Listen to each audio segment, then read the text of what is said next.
Kind of Idaho will come to order. The Honorable Jeff Pickler presiding. Be seated. Thank you.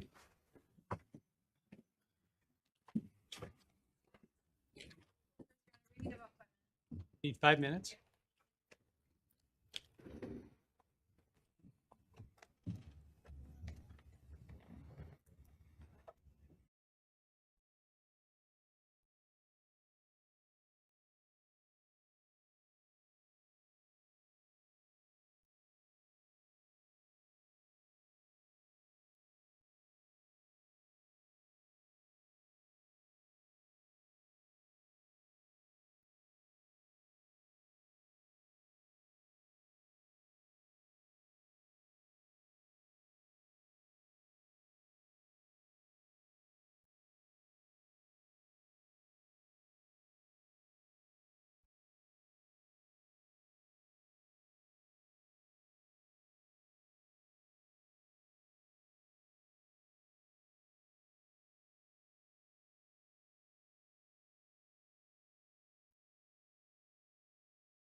Are we ready? All right, thank you. All right, this is CR 0124316665, State of Idaho versus Bryan Kohberger. Defendant is present in custody with counsel, Ms. Taylor, Ms. Massoth, Ms. Barlow. The state is represented by Mr. Thompson, Ms. Jennings, Mr. Hurwitz, Mr. Nye, and Ms. Allen. This is the time set for sentencing in this case. The defendant previously entered a plea of guilty to 4 counts of first-degree murder and 1 count of felony burglary. In exchange, the parties stipulated to recommend a sentence consisting of, on burglary, 10 years fixed, on each of the 4 counts of first-degree murder, life fixed. The parties waived pre-sentence investigation. To my understanding, neither party submitted a sentencing memorandum or other materials for the court. Court is familiar with the file and the evidence submitted previously by the parties as it has reviewed them throughout the case and in anticipation of trial. Is there any legal cause why sentence should not be imposed at this time? No, Your Honor.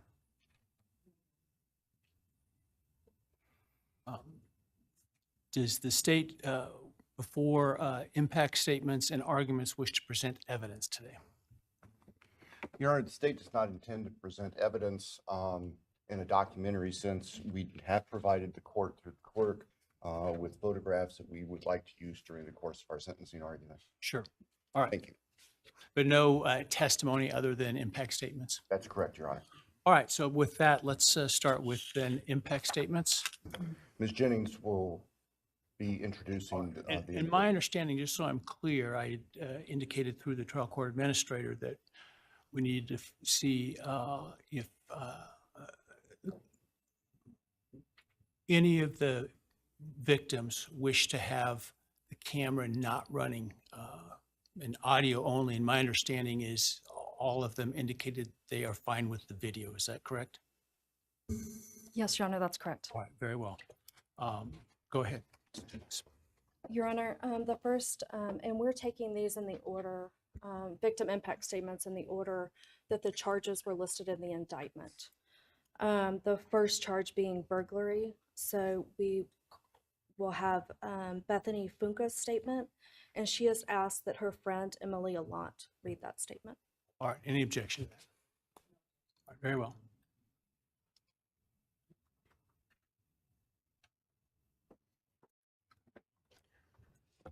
Thank you, Your Honor.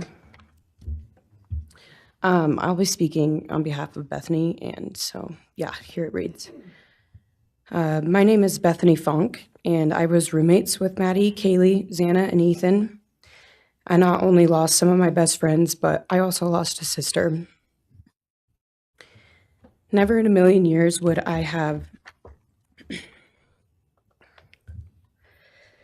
thought that something like this would have happened to my closest friends. I thought that we were going to wake up and go upstairs, see them, and tell them how they had scared us, and that they were going to tease us about how we are constantly scaredy cats. I make jokes about it as we would go to Taco Bell like always, but sadly, that is not what happened and what turned out to be my worst nightmare. When I first woke up that morning, I had no idea what happened. I woke up around 7 with a terrible toothache, so I called my dad, who is a dentist, and he asked what I should do. He told me to take Advil, so I did, and I went back to sleep. I was still out of it and still didn't know what happened. If I had known, I of course would have called 911 right away. I still carry so much regret and guilt for not knowing what had happened and not calling right away, even though I understand it wouldn't have changed anything, not even if the paramedics had been right outside the door.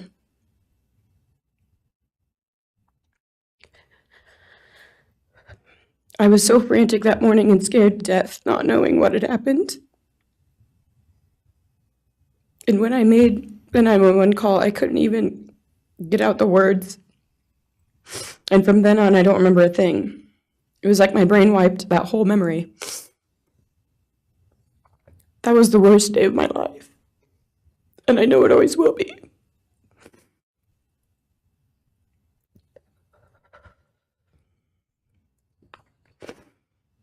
While I was still in shock, trying to process the fact that my friends were truly gone, I had been attacked by the public. I was grieving, numb, and unsure of what had happened was even real. And at the same time, I was getting flooded with death threats and hateful messages from people who did not know me at all or know the dynamic of our friendship. Social media made it so much worse, and strangers made up stories to entertain themselves. The media harassed not just me, but also my family. People showed up at our house.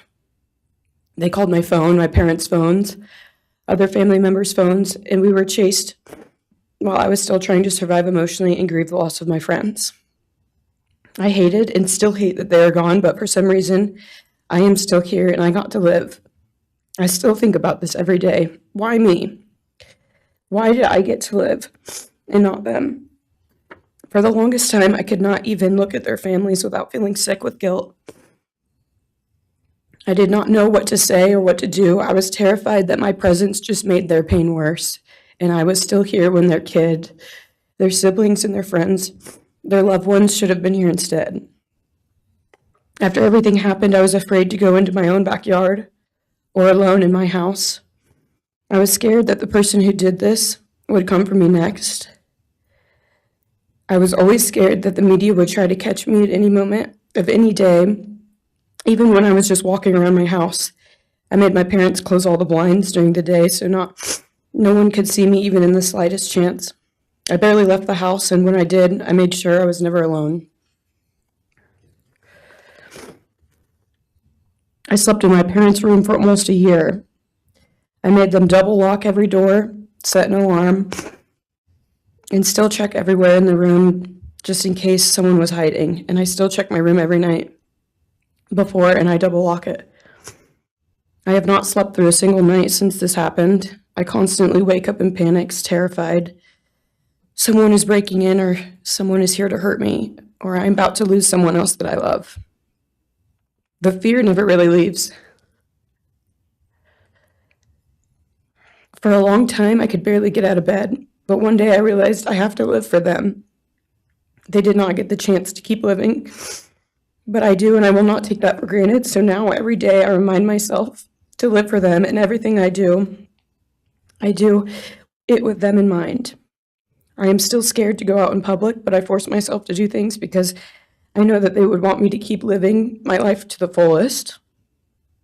I am beyond blessed to still be here, and I refuse to take that for granted when they did not get a chance. Our house was not just a house, it was a home. It was where we laughed till we couldn't breathe, make meals, did crafts, binge watch reality shows, played games, and spent lazy days on the couch. It was movie nights, wine nights, morning debriefs, pranks, hot chocolate, cookies, and warmth. I would cherish those memories forever, and I will not let what happened erase how special our home was or how much those memories meant to me. Now I would like to share some bits and pieces of who they were as people and some of the memories that we shared. One of my favorite memories was Halloween, and we all went to Sigma Chi. But instead of partying, we just sat in an apartment, talking and laughing all night long. I do not think I've ever laughed that hard in my life.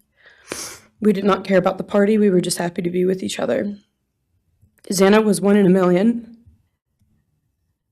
She was the life of the party.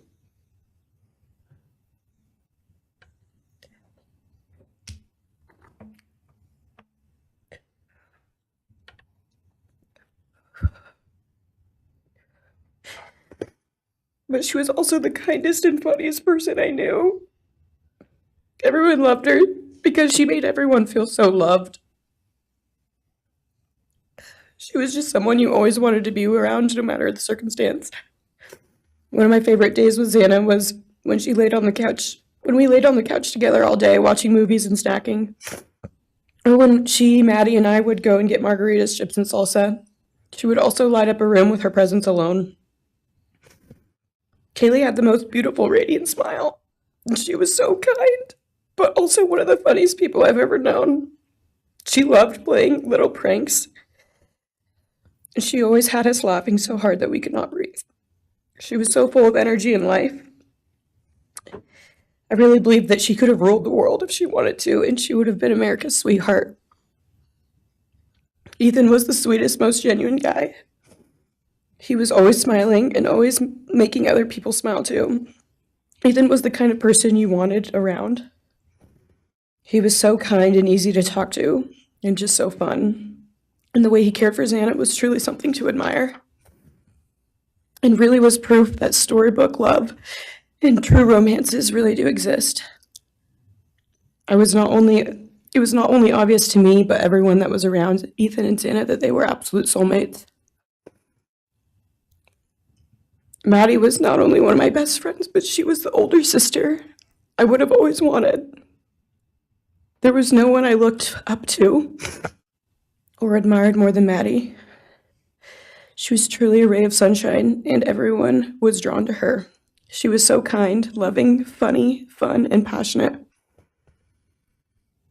She had the sweetest soul and wanted nothing but the best for everyone, and to love and show love to everyone.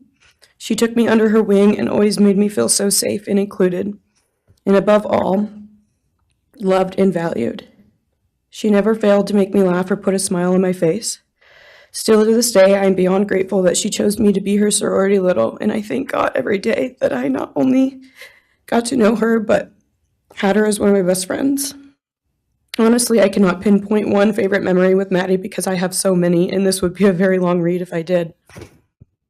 But if some little memories with her that I cherish is when the two of us made a nice dinner and split some wine, or when we would binge watch Jersey Shore or Summer House.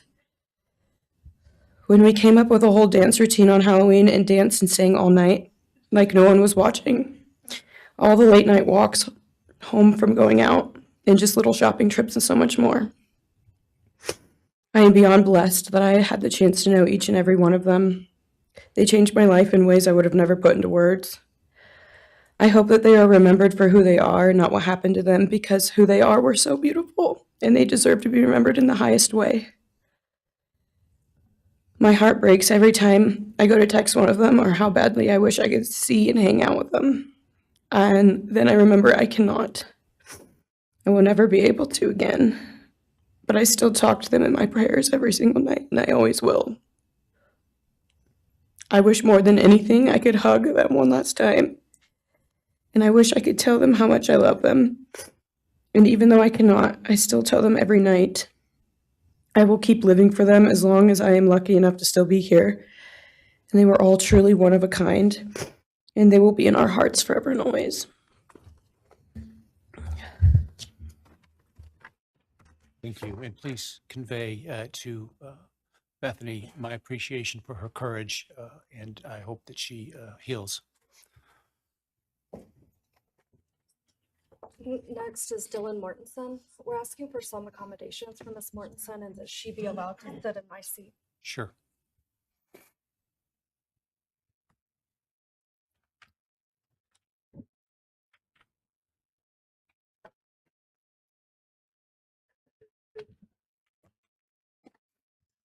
Dylan, just take your time, all right?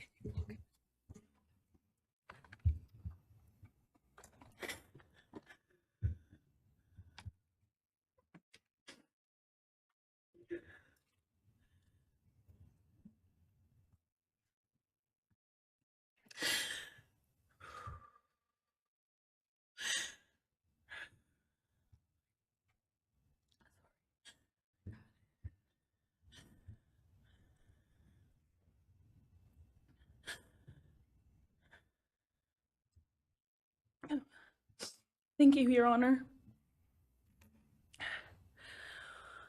What happened that night changed everything. Because of him, we're beautiful, genuine, compassionate people. We're taken from this world for no reason.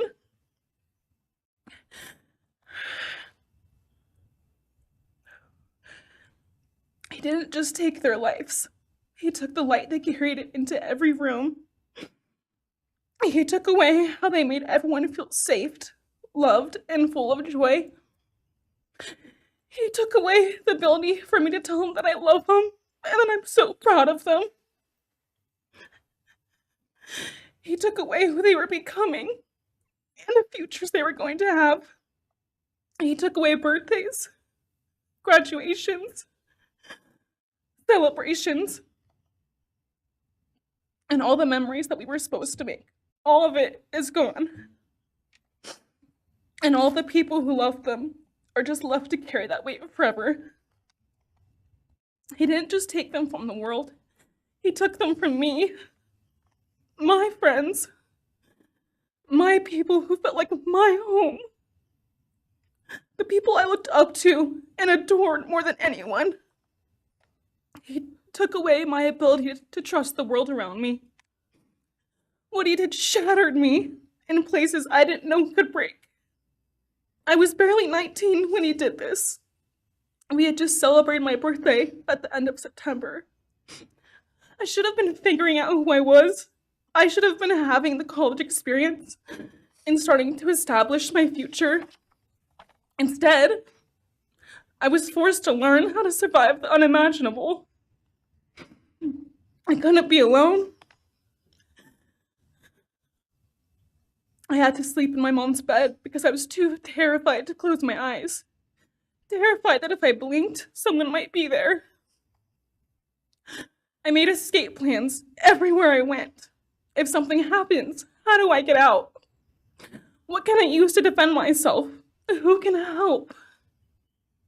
And then there are the panic attacks. The kind that slam into me like a tsunami out of nowhere. I can't breathe. I can't think. I can't stop shaking.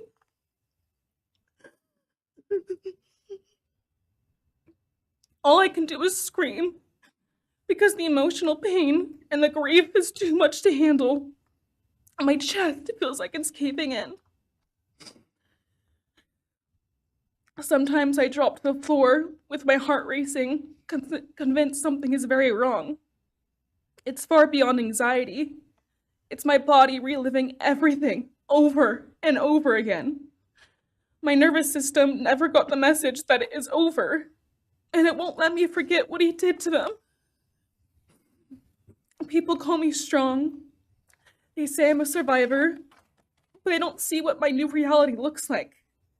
They don't see the panic attacks, the hypervigilance, the exhaustion, the way I scan every room I enter, the way I flinch at sudden sounds. They don't know how heavy it is to carry so much pain and still be expected to keep going, and that's because of him. He stole parts of me I may never get back. He took the version of me who didn't constantly ask, what if it happens again? What if next time I don't survive?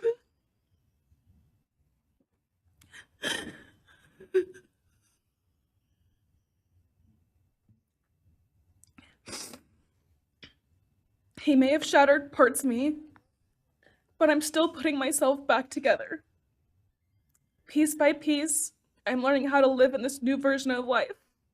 It is not easy. It hurts, but I'm still trying. Still trying, and I'm not trying just for me. I'm trying for them, my friends. About a year ago, I had a dream about them. I got to say goodbye. I told them I won't be able to see you again, so I need to tell you goodbye.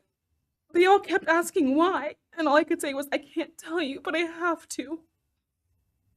When I woke up, I felt shattered and heartbroken, but also strangely grateful. Like maybe in some way that dream gave us the goodbye we never got. Still, no dream can replace them, and no goodbye will ever feel finished. He is a hollow vessel, something less than human. A body without empathy, without remorse. He chose destruction. He chose evil. He feels nothing. He tried to take everything from me. My friends, my safety, my identity, my future. He took their lives, but I will continue trying to be like them, to make them proud. Living is how I honor them. Speaking today is to help me find some sort of justice for them. And I will never let him take that from me. He may have taken so much from me, but he will never get to take my voice. He will never take the memories I had with them. He will never erase the love we shared, the laughs we had, or the way they made me feel seen and whole. Those things are mine. They are sacred, and he will never touch them. I get to feel sadness. I get to feel rage. I get to feel joy even when it's hard. I get to feel love even when it hurts. I get to live. And while I will still live with this pain, at least I get to live my life. He will stay here, empty, forgotten, and powerless. Dylan, thank you so much for your courage. I appreciate it.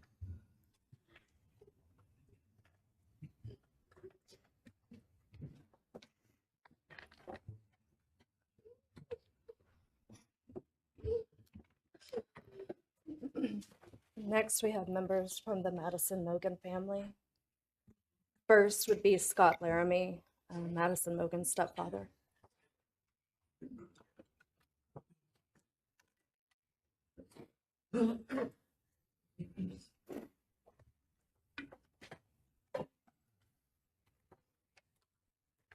Standing by him is Cara Laramie, David's mother. Thank you, Your Honor. My name is Scott Laramie. I'm Maddie Mogan's stepfather and the husband of Maddie's mother, Karen Laramie. I will read this victim impact statement on behalf of Karen and myself. Maddie was our gift of life, our purpose, and our hope. Maddie quickly became Karen's joy, identity, and purpose in life. I joined Maddie's life when she was 2.5 years old. The experience transformed me into a life of joy, love, and family. Maddie was bright, beautiful, kind, empathic. She listened carefully to others and was observant, seeing and caring about the hearts and the minds of all she encountered. She loved music and music festivals. She had a wonderful sense of humor. She excelled in school. She was an easy child to raise, almost never requiring discipline, and almost always giving us parental joy. One time Karen remembers disciplining Maddie as a little girl. Maddie responded, "You broke my heart," which of course melted ours. She had a keen wit, even at that young age. As she transitioned into teenage years, she prioritized us and extended family over many of the distractions that capture teenagers. She showered us with her presence and love at family events, barbecues, picnics, birthdays, holidays, and others. She spent countless hours with her papa, her Uncle David, Aunt Nadine, and her other close family and friends.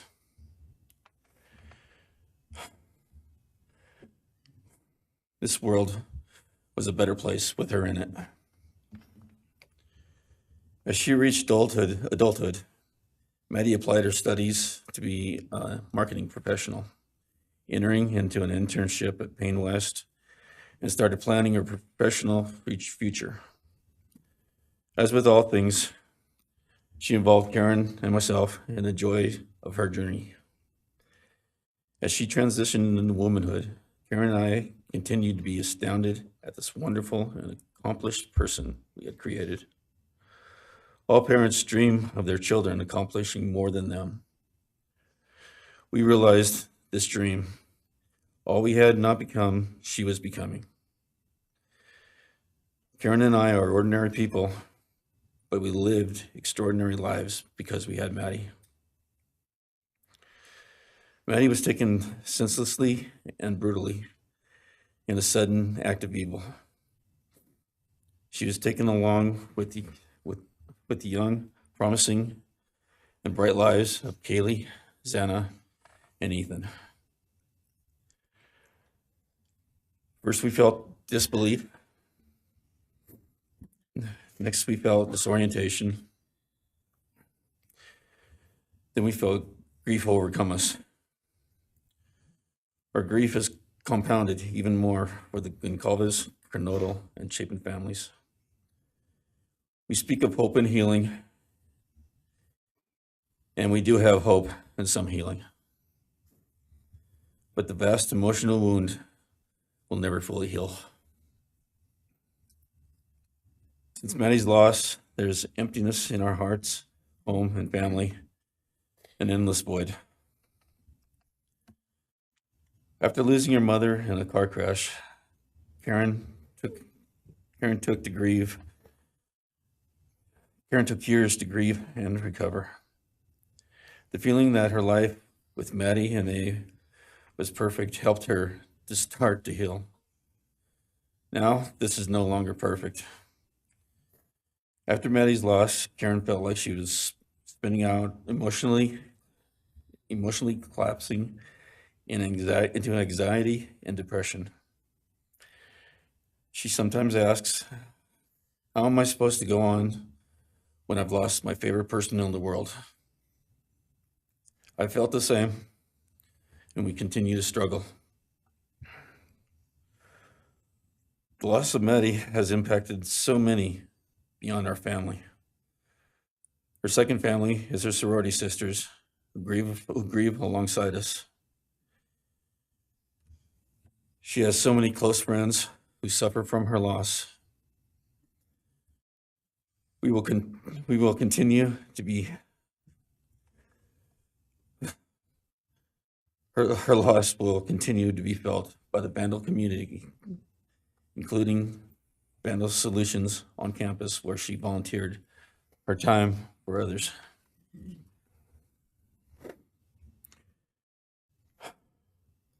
It helps us to know Maddie is in heaven now, freed from the trials of this earth.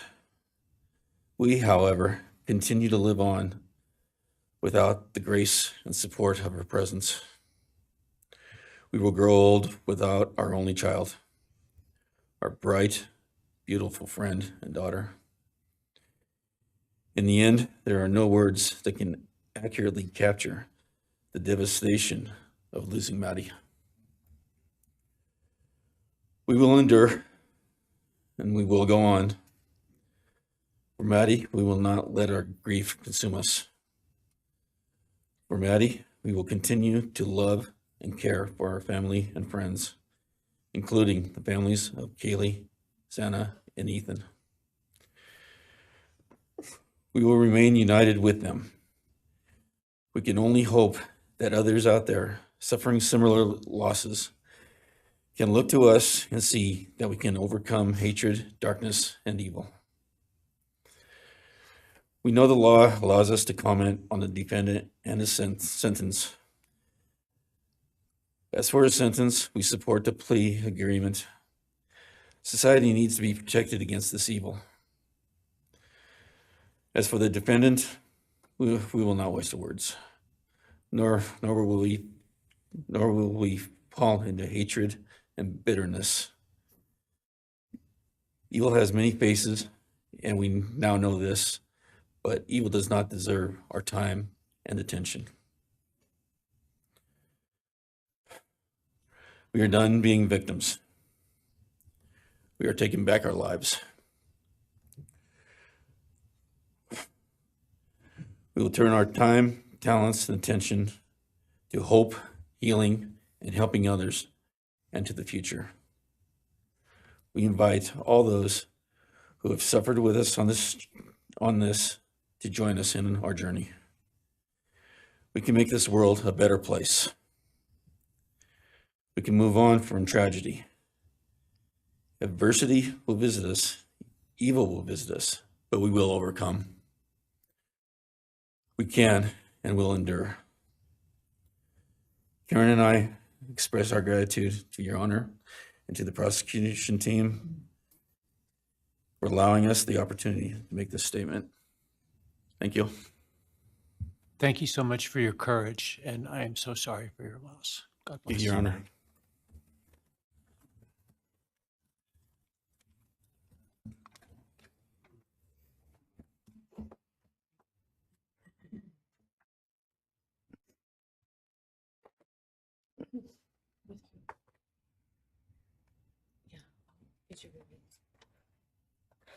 Your Honor, this is Leander James. He's the attorney for the Mogan family and victim advocate. He'll be reading a statement for Karen Laramie. May it please the court, counsel. My name is Leander James. I am the pro bono counsel for Karen and Scott Laramie. Karen has asked me to read this statement into the record. I thank my husband, Scott, for his statement, his courage, and his unending love and support during this dark time. While words are inadequate to capture the impact of this horrific crime on our family, he expressed it as best anyone could. For Maddie's sake, I will add my supplement statement that incorporates additional impact in the context of my extended family. I am grateful to Maddie's great uncle, Bryan Kohberger, for assisting me with the difficult task of putting our pain into words. For me and my extended family, Maddie was our hope and our light. Her beauty, both outside and in, shone its light upon everyone with whom she came in contact. Her beauty, she carried that hope and light into the future for our entire family. We have memories of our Maddie and grief and pain at her being taken from our presence. Any one of us would have given our own light to have been outshone by hers. We now look to our Creator to know that her light continues where we look to see her in His presence.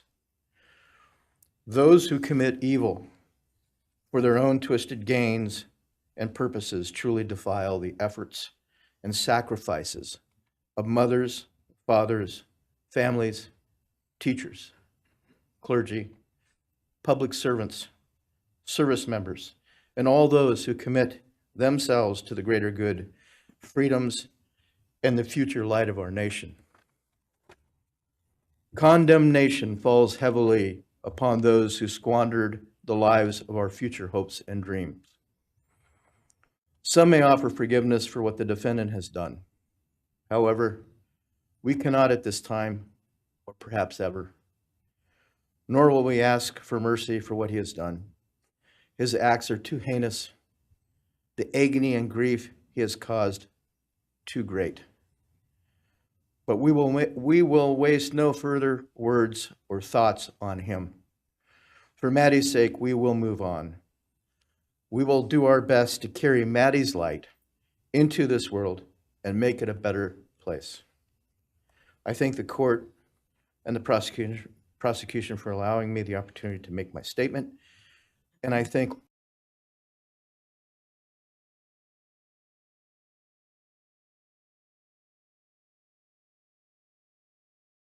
Thank you. Thank you, Mrs. Larme. Appreciate it.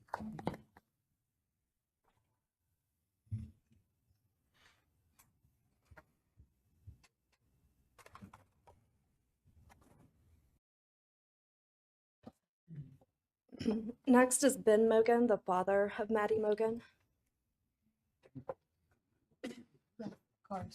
Actually, Your Honor, it'll be Kim Cheeley, the grandmother of Maddie Mogan.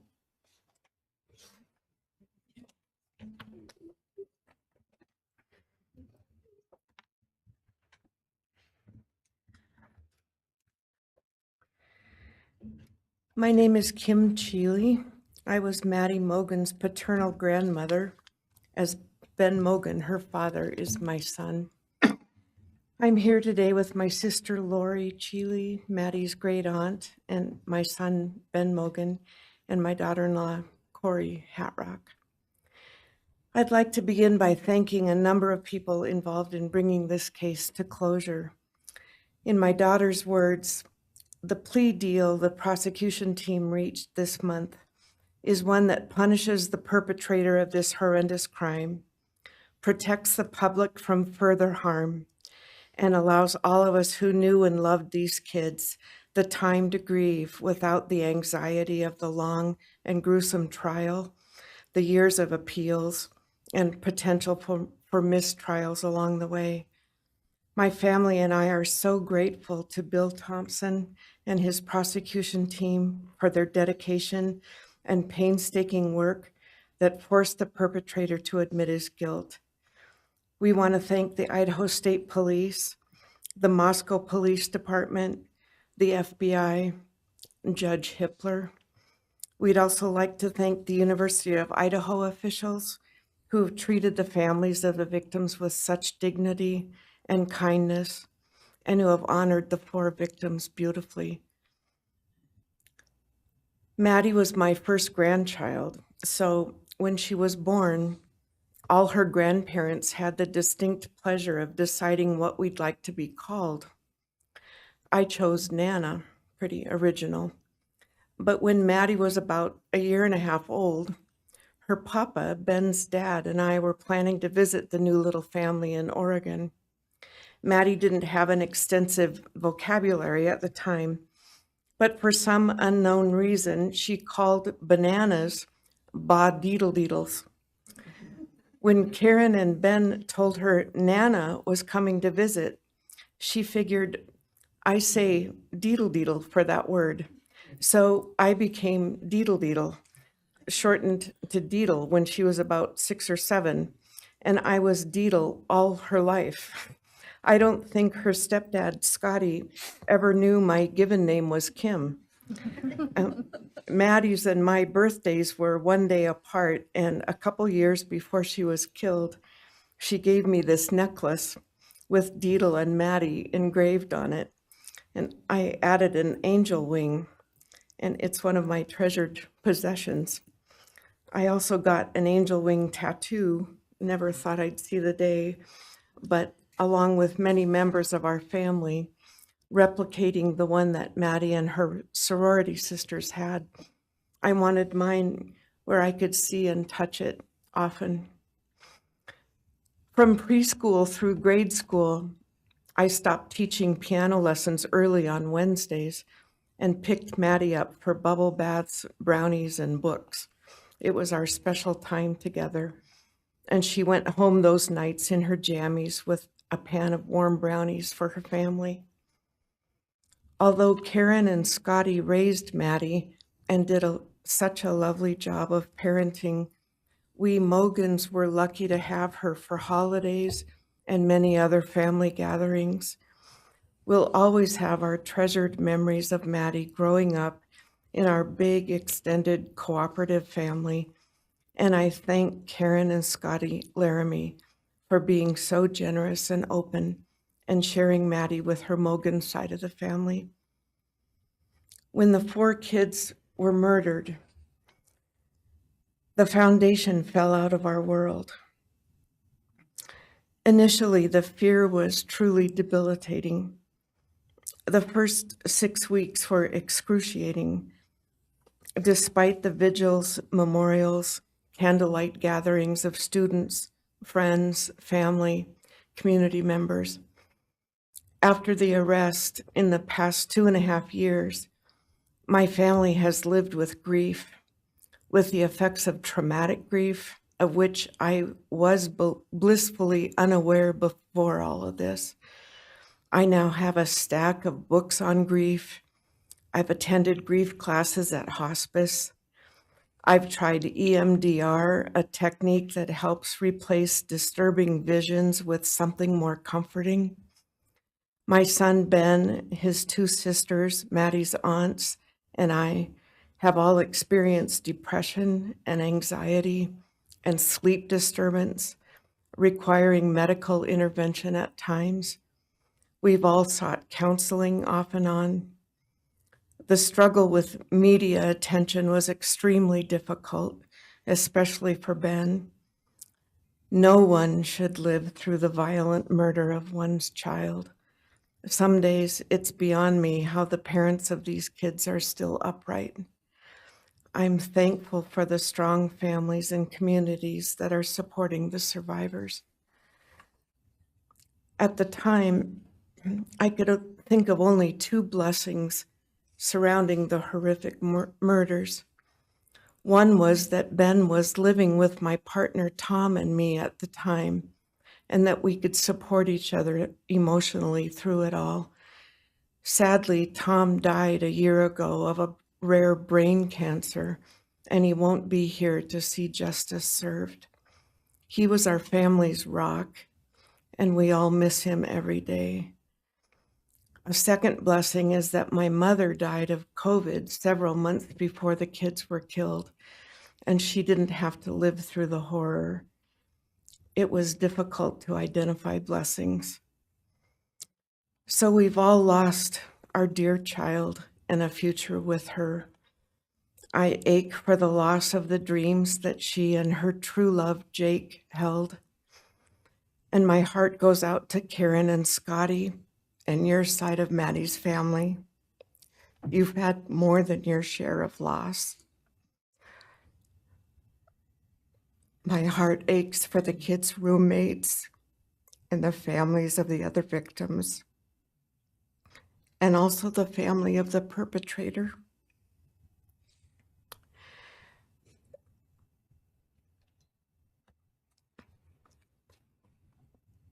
Going forward, we Mogans are choosing to put our energy and focus into honoring Maddie's too short life and sweet spirit by celebrating Maddie May Day, which my 2 daughters established. On May 25th each year, Maddie's birthday, we encourage folks to do random acts of kindness in Maddie's name. In my daughter Katie's words, may we all protect our peace in whatever way possible, unite in community, and focus on joy. Please do an act in kindness in Maddie's honor during this week so a glimmer of Maddie's light may live on. Thank you. Thank you, and appreciate your courage, and bless you and your family. Thank you.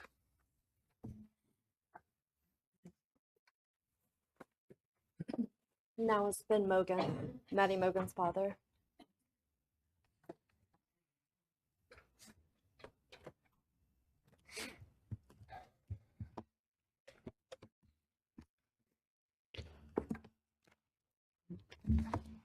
I'm Benjamin Mogan. I'm Maddie's dad. And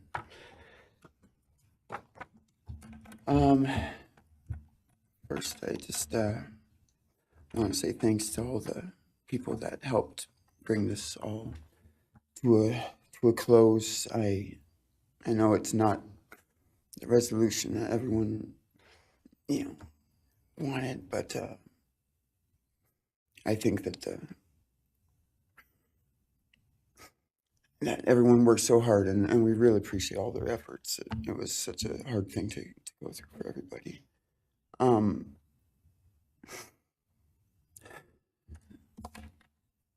Maddie was my only child that I ever had.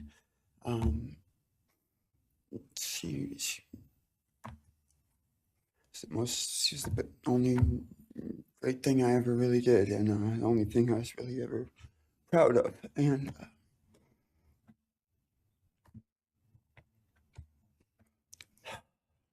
I thought we would have the rest of our lives together to be together and to know each other, and I took for granted the times, she was in college, and I thought, oh, well, we'll have the rest of our lives to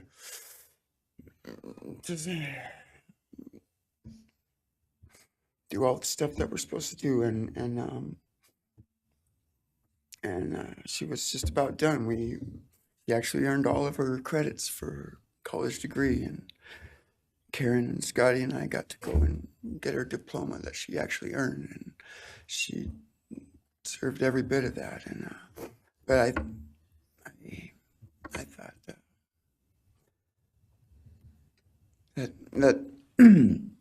that was going to be just the beginning of a long life together, and we never got that.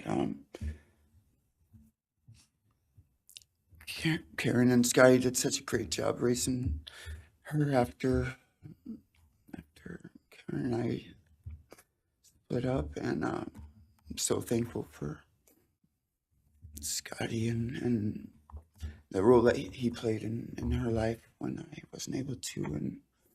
But we got to spend a lot of great times together, Maddie and I. She was my favorite person to go to a concert with. We got to see some fun shows together, and I told her, if there's ever a show that you want to go to, let me know, and I'll get you tickets for you and your friend, or if we want to go together, we'll make it happen. And my favorite memory with her was when the Mac Miller show sold out here in Spokane, and everyone wanted tickets, no one could get them, and on the last day before the show, they did a radio thing, and I got 4 meet and greet tickets for Maddie and her friends and me to go and see the show, and that was her favorite artist at the time, was Mac Miller, and he's gone now too, and my little cousin Zach drove us all there that night, and he's gone too, tragically. Anyway, the last thing that she ever wrote to me was this Father's Day card, and I'm so glad I still have it. I'm just going to read what she said. It says, "Happy Father's Day. I hope you have the best day. I can't wait till we can hang out again soon. I'll be in Coeur d'Alene, 624 to 74. Hopefully we can find a time then. I loved your birthday card that you sent me, by the way. Maybe we can see a concert sometime soon. I'd love to see the gorge when it's not so smoky out. I hope you're doing well. I'm proud of how far you've come. Thank you for always encouraging me to do my best. Love you lots and lots. Love, Maddie Mae. She did encourage me to not just to do my best, but to live on. I went through a lot of issues with addiction and with substance abuse, and when I wasn't wanting to live anymore, she was what would keep me from just not caring anymore, and knowing that she was out there and that she was just such a beautiful person kept me alive a lot of rough moments, and I'm so glad that she was able to meet Jake. He was the only one that actually ever got to take her to the gorge. They went and saw Watershed together, and yeah, they had a heck of a time. I'm so glad she got to. That's a really special place for me, and she always wanted to work out there with me in the summer sometime. She never got to, but at least she got to see it once with Jake. He was such a great guy. He is such a great guy. And I really wanted to see what a future with them would have looked like.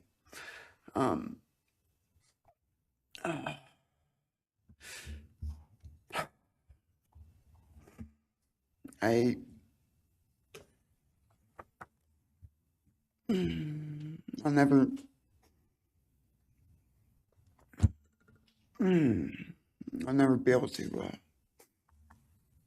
replace her. I wrote a bunch of stuff. I just don't know what to say right now. I just miss her so much, and I just love her more than anything. And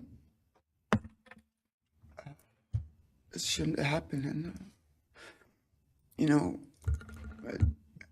a death sentence is one thing. You know when it's going to happen, and it's going to be all gentle and stuff. But life without parole with a building full of people that all just want you to not be around anymore, and winking at every morning, not knowing if that's the day they're going to pull your card. I mean, it's not a very nice sentence either. So, I don't know.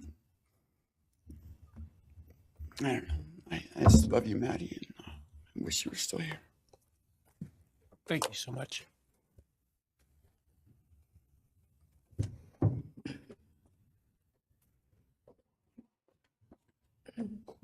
Your Honor, next would be members from the Kaylee Gonzalez family.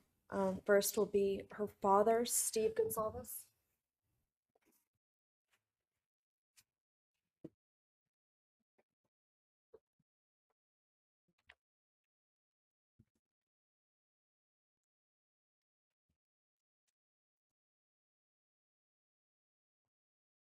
Today, we are here to finish what you started. Today, you've lost control. Today, we are here to prove to the world that you picked the wrong families.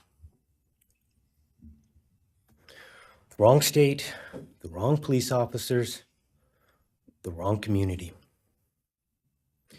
You tried to break our community apart. You tried to plant fear. You tried to divide us. You failed.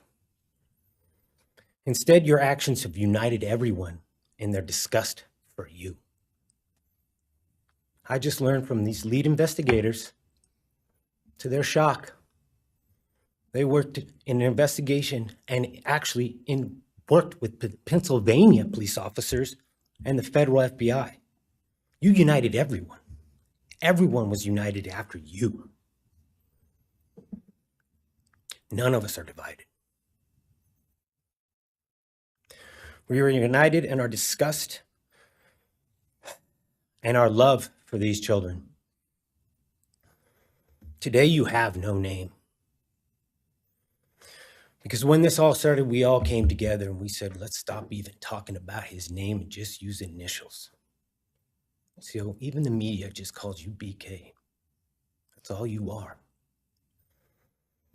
Looking back when the police officers knocked on my door, told me what happened to my child, told me what happened to Maddie Mae, I don't think he was even out of the driveway before my kids turned around, looked at me and said, "What do we do, Dad?"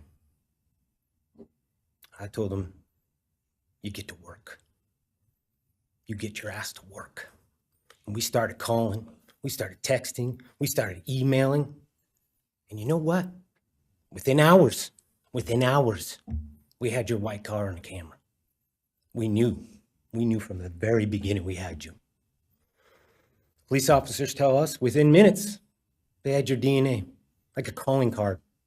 You were that careless, that foolish, that stupid. Master degree, you're a joke, complete joke. But we took this disaster and we did what we could. We put everything online. We took our kids, we took our images, we took everything that they did, their videos, their photos, the girls' pranks, Ethan singing. We put it out there, we shared it with the world. And the world united.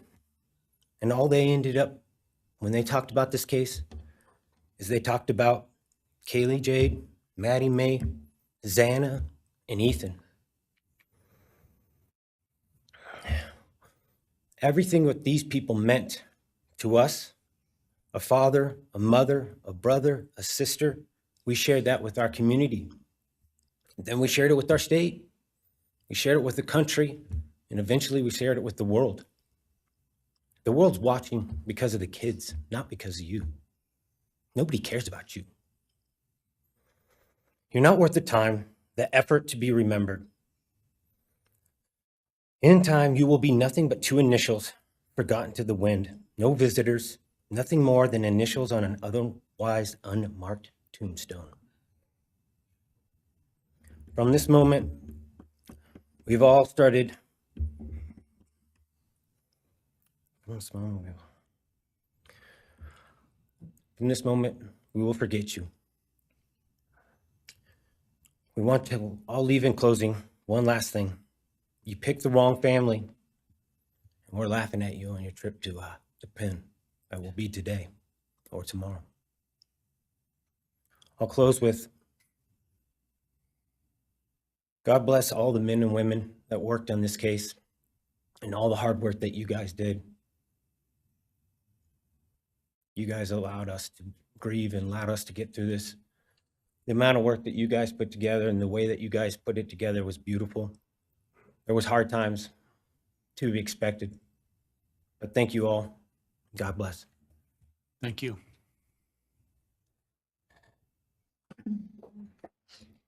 Your Honor, next is Stephen Gonzalez, Kaylee's brother.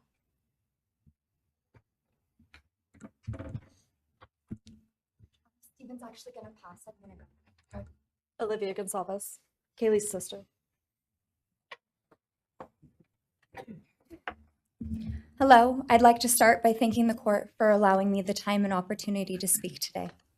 My name is Olivia, and I'm the big sister of Kaylee Gonzalez, and I was blessed to love Madison Mogan as a sister too. I'm not here today to speak in grief, I'm here to speak in truth. Because the truth is, my sister Kaylee and her best friend Maddie were not yours to take. They were not yours to study, to stalk, or to silence. They were two pieces of a whole, the perfect yin and yang. They are everything that you could never be. Loved, accepted, vibrant, accomplished, brave, and powerful. Because the truth about Kaylee and Maddie is they would have been kind to you. If you had approached them in their everyday lives, they would have given you directions, thanked you for the compliment, or awkwardly giggled to make your own words less uncomfortable for you. In a world that rejected you, they would have shown mercy. Because the truth is, I'm angry. Every day I'm angry. I'm left shouting at the inside of my own head everything I wish I could say to you. The truth about me is when I heard the news, I didn't cry. I listened for them. I promised them I would, that I would fight for them, that I would show up no matter what it cost me. I swore I'd never let them feel alone. Because you see, I've always been their heavyweight. I've always been the one to fight the battles they didn't feel ready to fight themselves. All it ever took was a call, and they knew I would handle it for them, no matter the time, no matter the cost. They could wave their white flag because they knew I would never back down, not for them, and not even death could change that. Somewhere along the line, I started to think about what I would say to them if I was given just one last chance. If I could gather enough heartbreak or love or sacrifice or whatever it took to get just one message across, what would I say? Throughout this entire process, I've written my feelings down at every moment, my wishes, my love, my denial, my anger. And as one final act of love, I'd planned to read these thoughts, even jarring and discombobulating and not even making sense. Because for me, that was true love. As bare and as naked as it could be, not laced in pretty words or dressed for the occasion, but written through bleary eyes at 2 a.m. with clenched fists, angry at this reality. My true final act of love was to continue on without them, for them. That dream to read aloud my love to them, to bring meaning through pain, was the latest blow in realizing you don't deserve it. And Kaylee and Maddie don't need it. Kaylee and Maddie have always known my love, and they would never ask me to prove it by further victimizing myself to a defendant who has shown no guilt, no remorse, no apprehension. They would say to me, "Why would you give the satisfaction of showing vulnerability now? You promised you would never back down." And for that clarity, I'm thankful. I won't stand here and give you what you want. I won't offer you tears. I won't offer you trembling. Disappointments like you thrive on pain, on fear, and on the illusion of power. And I won't feed your beast. Instead, I will call you what you are: sociopath, psychopath, murderer. I will ask the questions that reverberate violently in my own head, so loudly that I can't think straight most any day. Some of these might be familiar, so sit up straight when I talk to you. How was your life right before you murdered my sisters? Did you prepare for the crime before leaving your apartment? Please detail what you were thinking and feeling at this time. Why did you choose my sisters? Before making your move, did you approach my sisters? Detail what you were thinking and feeling. Before leaving their home, is there anything else you did? How does it feel to know the only thing you failed more miserably at than being a murderer is trying to be a rapper? Did you recently start shaving or manually pulling out your eyebrows? Why November 13th? Did you truly think your Amazon purchase was untraceable because you used a gift card? How do you find it enjoyable to stargaze with such a severe case of visual snow? Where is the murder weapon, the clothes you wore that night? What did you bring into the house with you? What was the second weapon you used on Kaylee? What were Kaylee's last words? Please describe in detail the level of anxiety you must have felt when you heard the Bearcat pull up to your family home on December 30th, 2022. Which do you regret more?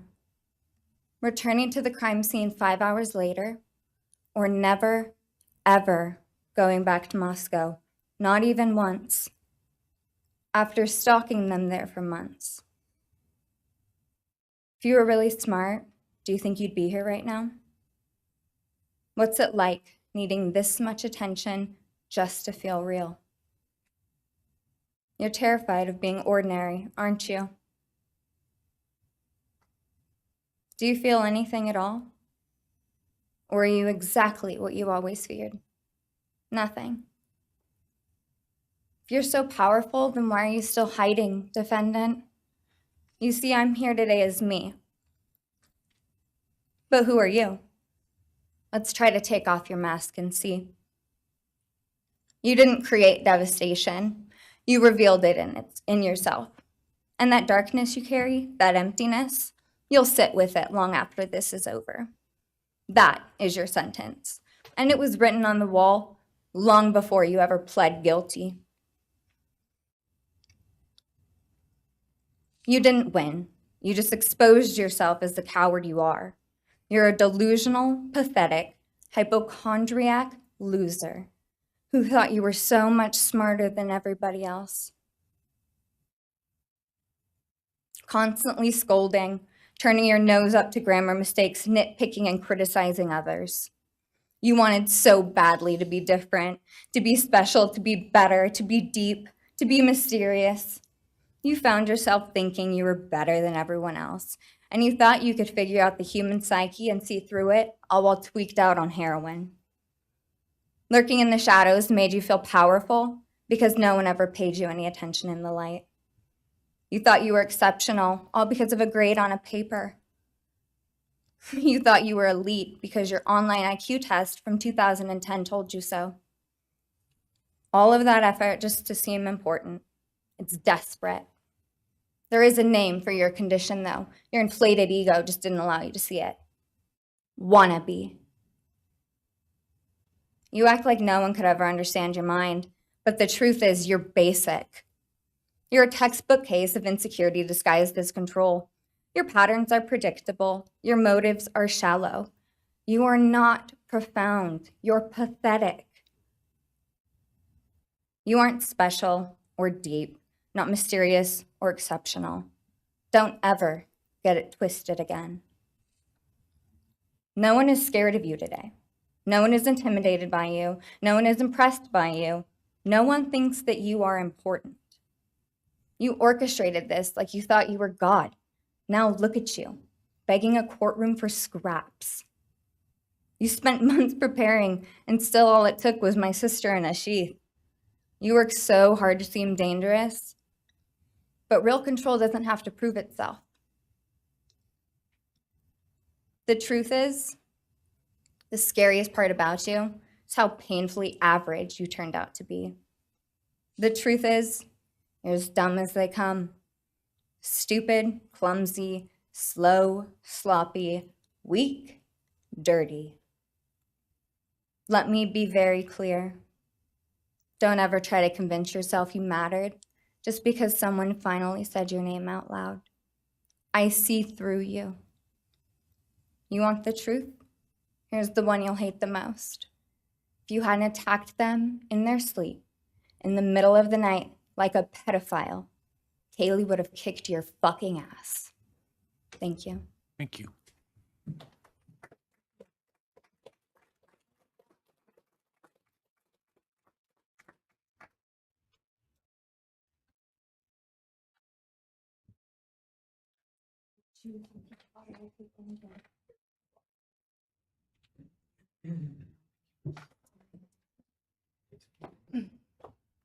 Next is Christy Gonzalez, Kaylee Gonzalez's mother.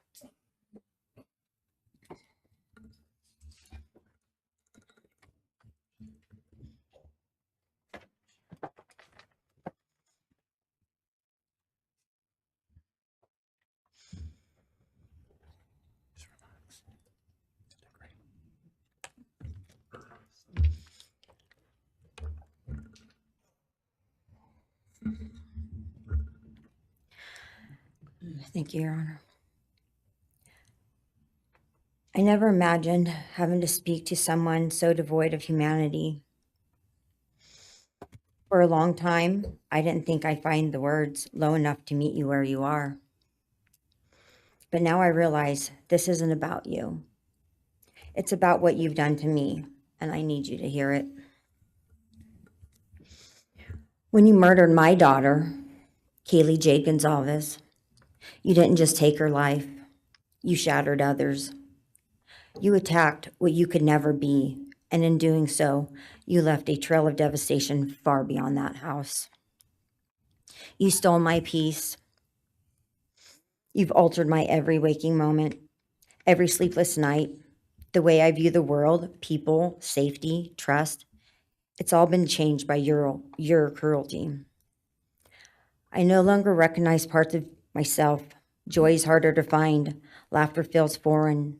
The world moves forward, but I'm suspended in a place of sorrow and rage. You've taken from me something that can never be restored. The grief sits with me every day, some days quietly, and other days so loud it drowns out everything else. The emotional toll you've inflicted on me is immeasurable. I live with a constant ache, with birthdays that are now memorials, with holidays that feel hollow, with empty chairs that scream louder than words ever could. I am forever changed. But for you, as a person working on a PhD in criminal justice, you really didn't think this one through. You're not that good. In fact, you're not that good at anything. You couldn't secure a job. You couldn't get along with others. You couldn't even get a female to look in your direction. All because you are pathetic. Now you're a joke in this courtroom. I wish I could crown you with a jester hat to complete your orange jumpsuit clown look. A dead killer doesn't kill again. So while I'm disappointed the firing squad won't get to take their shots at you, I'm confident that the men in prison will have their way with you in more ways than one. You will finally get what you wanted, physical touch. Just probably not how you were expecting it. See, you haven't beat the system. You've simply entered a new one, where the rules are cruel and the consequences will never end.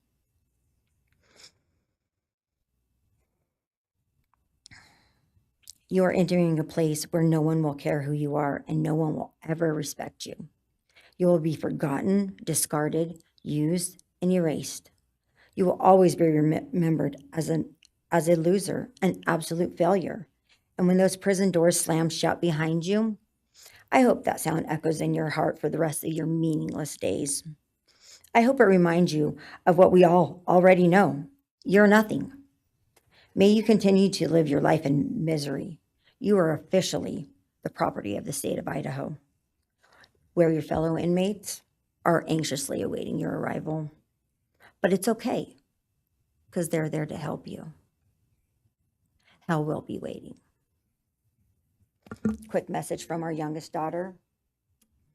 Aubrey wanted to say, you may have received A's in high school and college, but you're going to be getting big D's in prison.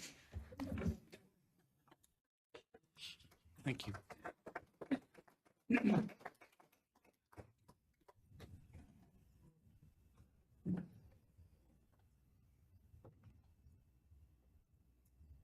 Do we have more from the Gonzalez family, or are you? Yes. Next would be Shannon Gray, the Gonzalez family attorney. He'll be reading statements from Kaylee Gonzalez's grandmothers.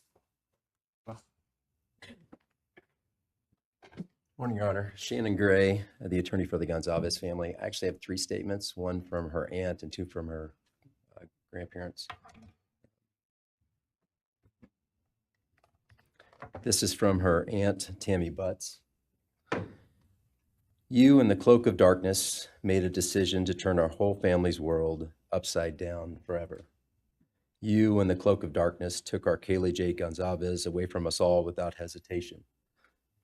Never have you shown any remorse or regret. We just get creepy, non-expressive stares as you have your team of women defend you. Haley was a strong, kind, fun-loving, caring person, and she will greatly be missed by all her family and friends for the rest of our lives. She had goals in life that you took from her and us. We lose on watching her enjoying her life, working hard and building the future she wanted. She was ready to start that after college life. You, in the cloak of darkness, took it all away. You left us without her future wedding, her future children that she would have added to our family. No more talking to her on the phone, going for a coffee, celebrating holidays. It's all gone. You, in the cloak of darkness, gave each and every one of Kaylee's family members their own lifetime sentence.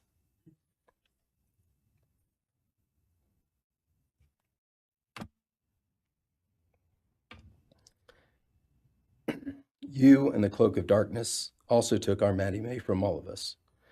She was so genuine, caring, polite. She was part of our family. You came in, harmed our children that were younger women than you in their own beds. You're nothing, you're a coward. It's not right that you have received life. I pray that you meet your end in the cloak of darkness, burn in hell. I have two other statements, Your Honor.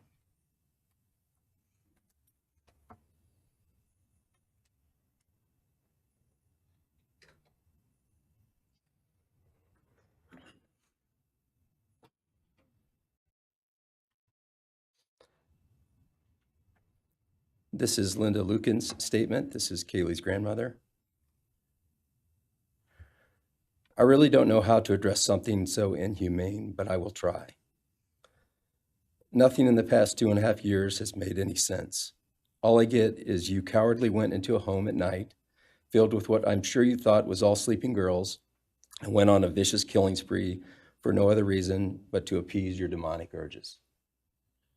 You took my granddaughter Kaylee from us, plus 3 other beautiful lives.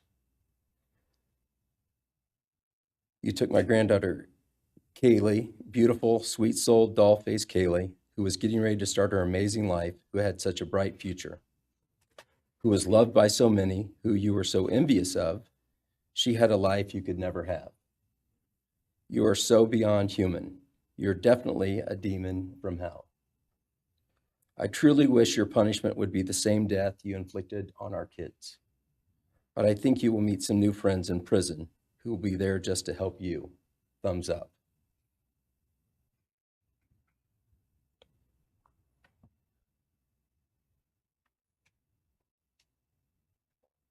And I have one last statement, Your Honor. This is from Cheryl Gonzalez, Kaylee's other grandmother. John 1:5 says, light shines in the darkness, and the darkness overcomes it not. Somewhere in your life, some jealousy, envy, ego, something went dark. It pushed out all light until you became dark and evil. And when you saw my granddaughter and her friends, their light, because they have such a light, you couldn't stand it. Because the darkness in you could not stand the light in them. And so you decided to destroy it. Cowardly, you walked into their rooms in the dark and took their lives, hoping to get rid of your darkness. But you didn't. You failed. Because you know what was once a light shown only to their friends, families, and loved ones is now all over the world. Everyone sees it. Their smile, their beauty, their plans, everything they were and had.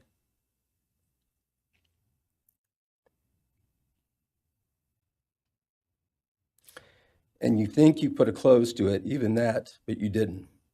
Because they still exist. They are still light. They are still beautiful. You can never take that away. They will always be in the light of all eternity. And you will be in the darkness because you could not overcome it. You failed. I want you to be gone, more than gone.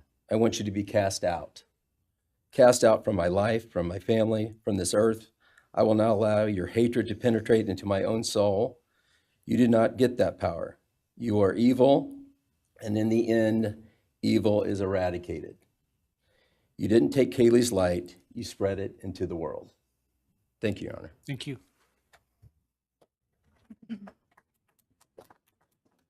Right. If the are you moving to a different family now? All right, why don't we take a 10-minute recess? All right.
Be seated.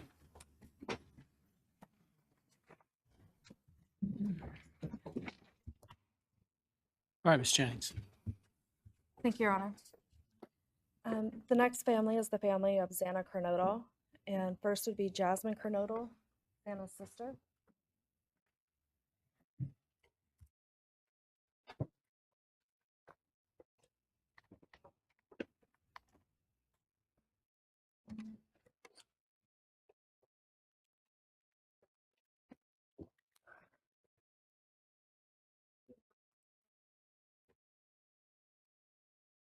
I want to say thank you to everyone who's been involved in this and just for all the hard work and dedication you guys have put into this. I also want to thank everyone for the support and just my family and friends who've been around through this time.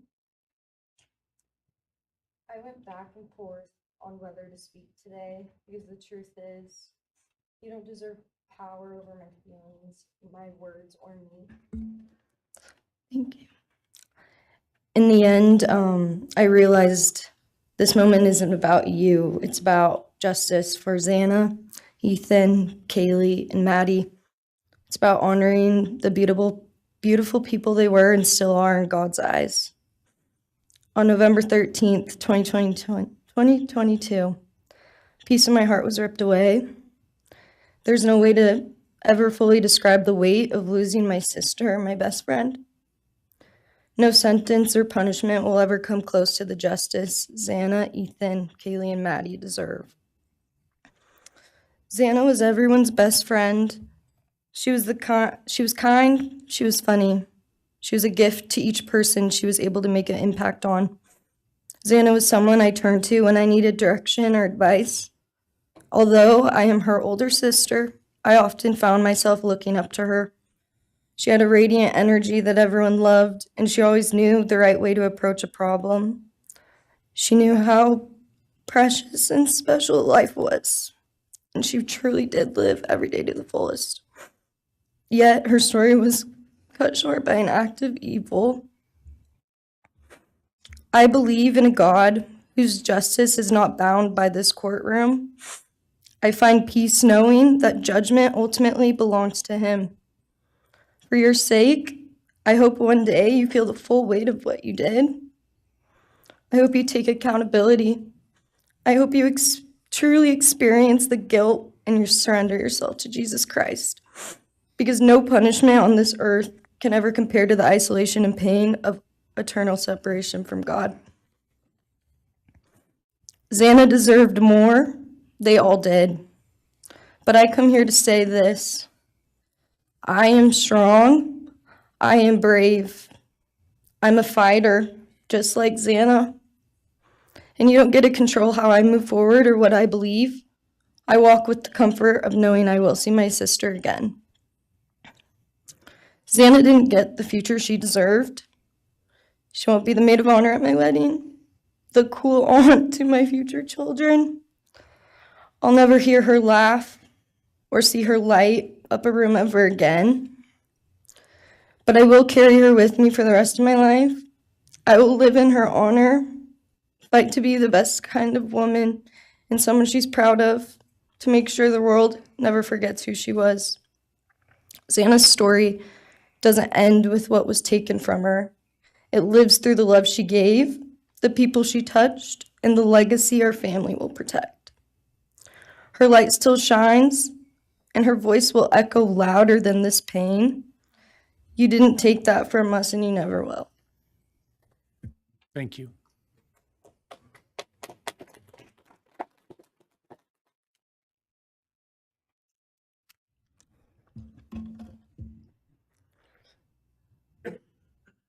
I just want to say before I start, I'm Xana's dad, Jeff Kernodle. It's been a hard road down, because she's gone. And I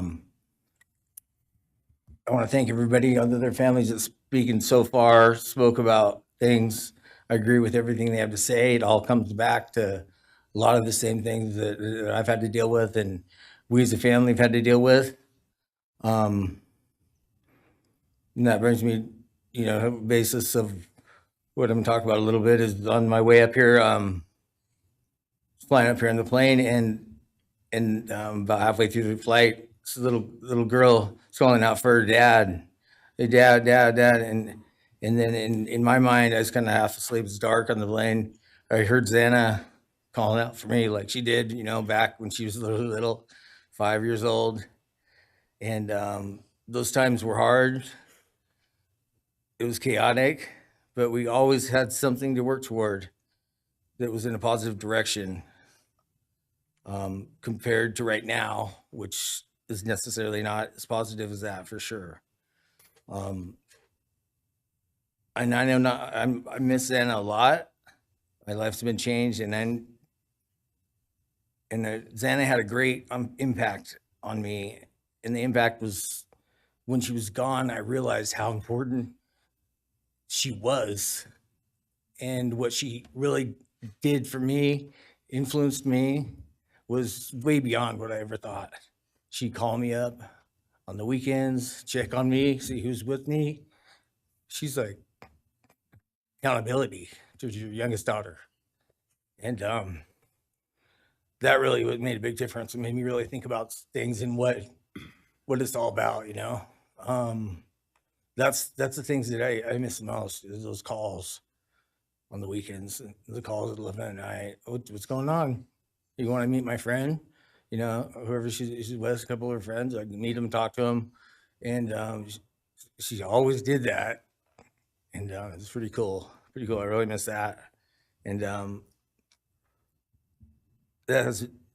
she made a big impact on me, on other people, her family. But the impact that she made is so extensive on what happened here.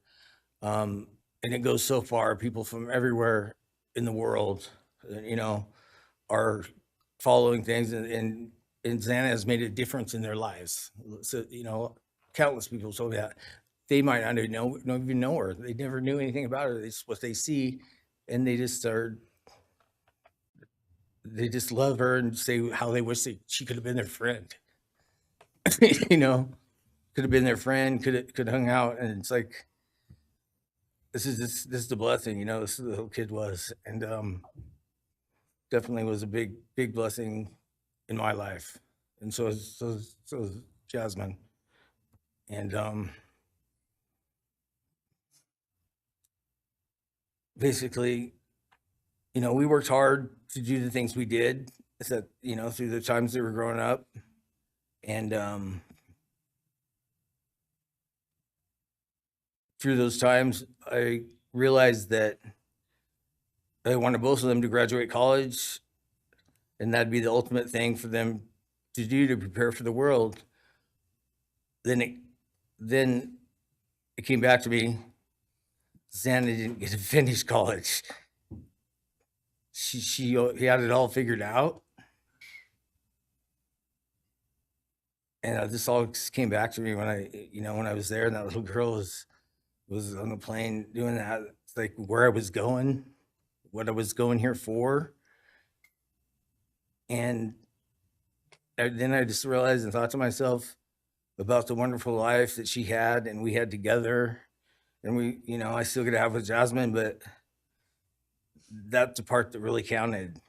It's the part that really counted, is those memories. And those are what I have left, the memories with her and the ones I can make with her, and the life that I can go on with now, which is what she wants.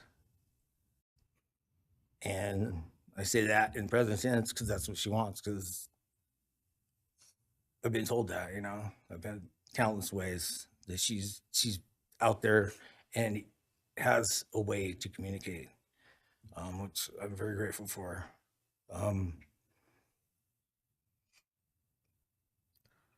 That goes to say that the impact of what happened to them, all 4 kids, goes so much further than just not me, the parents, the families, the community. It goes so far, because a lot of kids, in the colleges, just for an example, they lock their doors now. The door wasn't locked in the back. you know, at Penn State or wherever it was, all the colleges, I know that I've heard they all lock their doors now. So maybe the impact that it's going to make is going to help out and maybe protect some people. Having this outreach and having the influence of what these kids, what happened to these kids did, you know. All I know is I was 7 miles away when it happened, and she wasn't feeling that good. It was 11:30, and I almost went over to Susanna's to say, and I would have been sitting right there in that couch, and you had to deal with me. So they would have had a chance, and I regret that, and I regret not going. But the reason why I didn't is because Susanna said, "Don't be drinking and driving. You have to rent a car. Don't be drinking and driving." You know, the week before that, so she was she would have been mad at me to do that. But I really wish I would have drunk and drove, you know, because they would have had a chance, all four of them. At this point, I just have to go on. We're gonna go on with everything and make things better in my life, because that's what it's all about.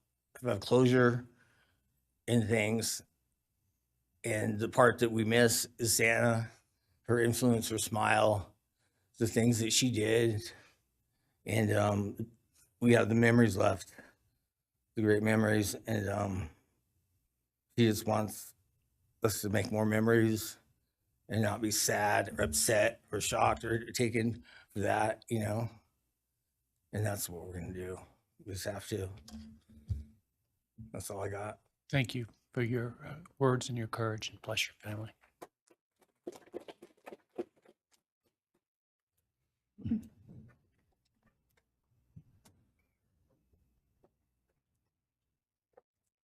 Next, Kim Kernodle would like to address the court.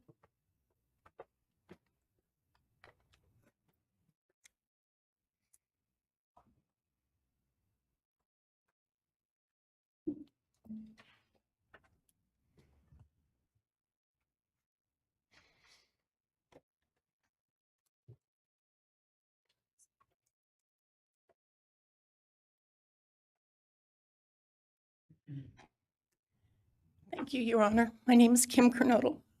I am Xana's aunt.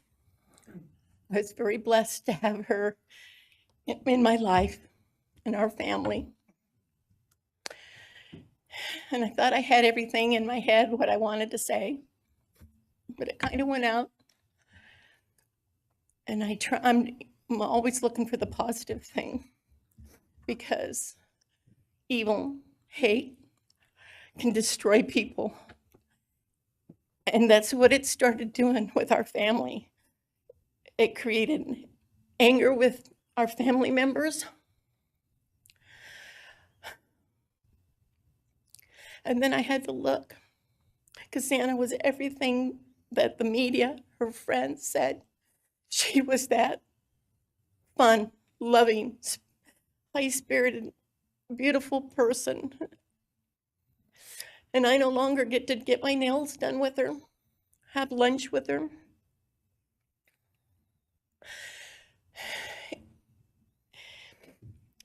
Sorry. But how I look at it now is this tragedy, this horrible tragedy on all of the 4 children, has brought us closer. You united us with your actions. We're united now, and we're stronger than ever. We have family and friends now that we never knew we had. And, you know, this is probably going to bother everybody, but Bryan, I'm here today to tell you I have forgiven you, because I no longer could live with that hate in my heart. And for me to become a better person, I have forgiven you. And anytime you want to talk and tell me what happened, get my number. I'm here, no judgment, because I do have answers or questions that I want you to answer. And I'm here. I'll be that one that'll listen to you. Okay? Thank you, Your Honor. Thank you very much. My name is Stratton Kernodle, and I'm Xana's uncle, Jeff's brother. Sitting here today listening to all the stories and feelings and feeling the pain from everybody is a pretty powerful thing. It's each time a statement was read, it sort of would tug into my center core as I felt everybody's anguish. And Dana meant a lot to us, and we loved her very much. But I started thinking about, instead of rehashing everything that everybody else has talked about, I wanted to direct it another direction toward Bryan and what he's done to his family, his parents, his siblings, his friends, his universe. He has contaminated, tainted their family name, and pretty much made a horrible, miserable thing to be ever related to him. And I know that that's what he has to live with, and that has to be his pain. And that's all I have to say. Thank you.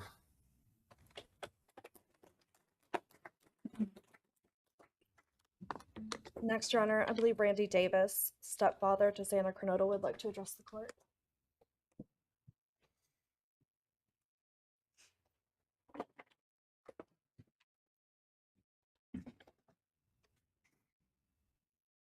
Hi, my name's Randy, stepdad of Xana.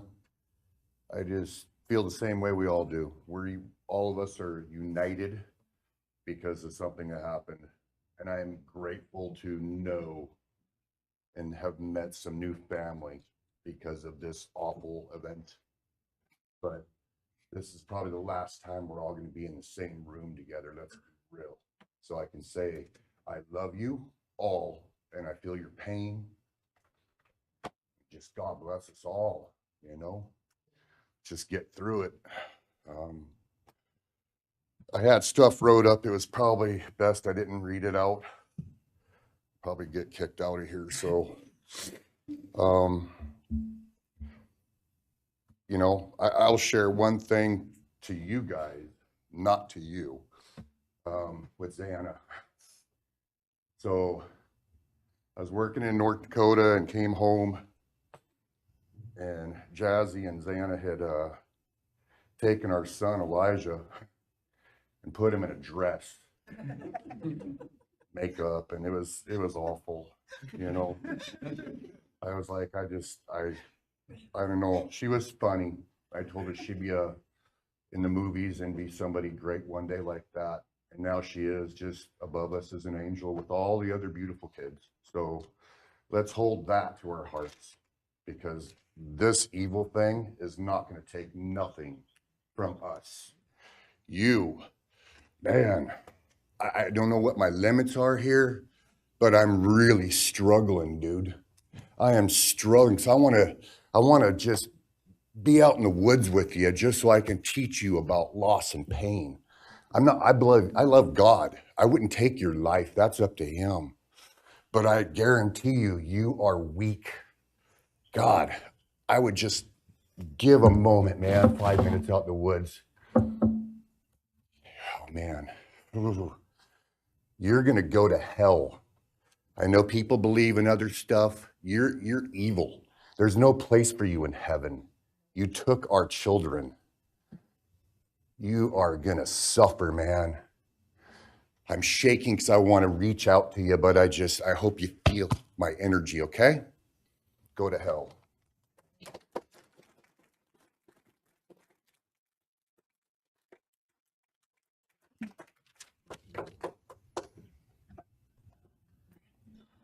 Next is Cara Northington, Xana's mother.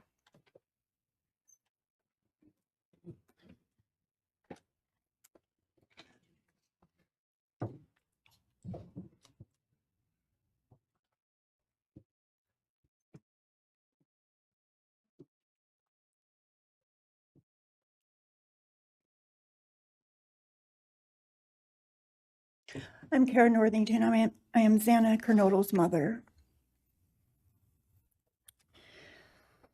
This letter is to you, really. But it is for my daughter, who was murdered by you. Today I stand before you, the man who is responsible for murdering my beautiful daughter, Xana Kernodle. My daughter was beautiful both inside and out. She possessed love for those around her and had a light so bright it will live on forever in our hearts. She brought joy and laughter to her friends, her family, and anyone in her presence. Our Lord and Savior, Jesus Christ, now has her in his loving arms in heaven, where she can never be harmed ever again for eternity. Because of her, I came to know my Lord and Savior, Jesus Christ. Because of her, many will come to Christ. It is Christ who lives in me that has given me the strength to forgive you. It was of no power of my own. In return, the Lord has filled me with joy, hope, and peace that surpasses all understanding. Jesus has allowed me to forgive you for murdering my daughter without you even being sorry or asking for this. This is only possible because he who lives in me is greater than any evil in this world. For God hath not given us the spirit of fear, but of power and of love and of a sound mind. I do not fear you or even let you rent space in my head anymore. This forgiveness has released me from any and all evil you have inflicted on me and my family. It has allowed me to let our Lord deal with you. You have accepted a deal that will prevent you from receiving the death penalty. Nothing man can do to you can ever compare to the wrath of God. Inevitably, you will stand before our Lord and will have to answer to him over the sins you have committed in murdering our children. I pray you come to the end of yourself before that day. Whether you like it or not, heaven is for real and so is hell. The innocent life of Xana that you stole from myself and my family, and the destruction of this, and the destruction it has caused. I am washing my hands of you and turning you over to my Lord and Savior, Jesus Christ, whom vengeance belongs to. In closing, I want to read a passage from the Bible, Ephesians 6, King James Version. Finally, my brethren, be strong in the Lord and then in the power of his might. Put on the whole armor of God, that ye may be able to withstand the wiles of the devil.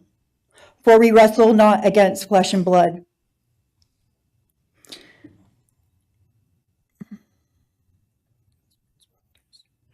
but against principalities, against powers, against the rulers of the darkness of this world, against spiritual wickedness in high places. Wherefore, take unto you the whole armor of God, that ye may be able to withstand in the evil day, that ye may be able to stand in the evil day.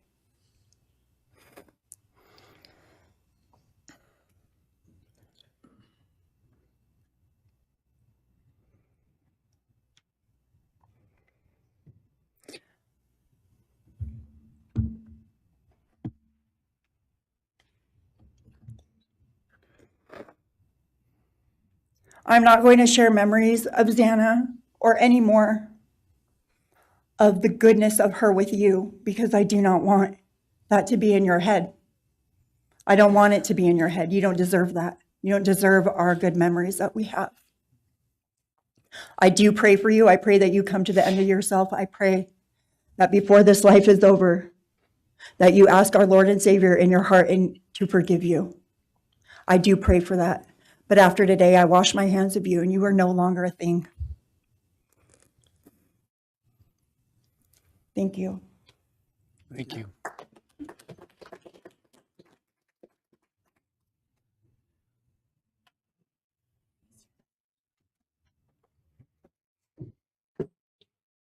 I don't believe the state has any other victim impact statement. Okay.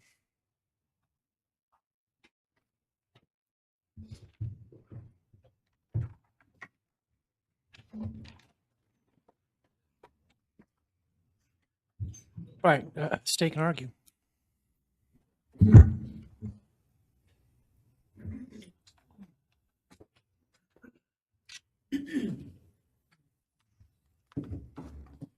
Thank you, Your Honor.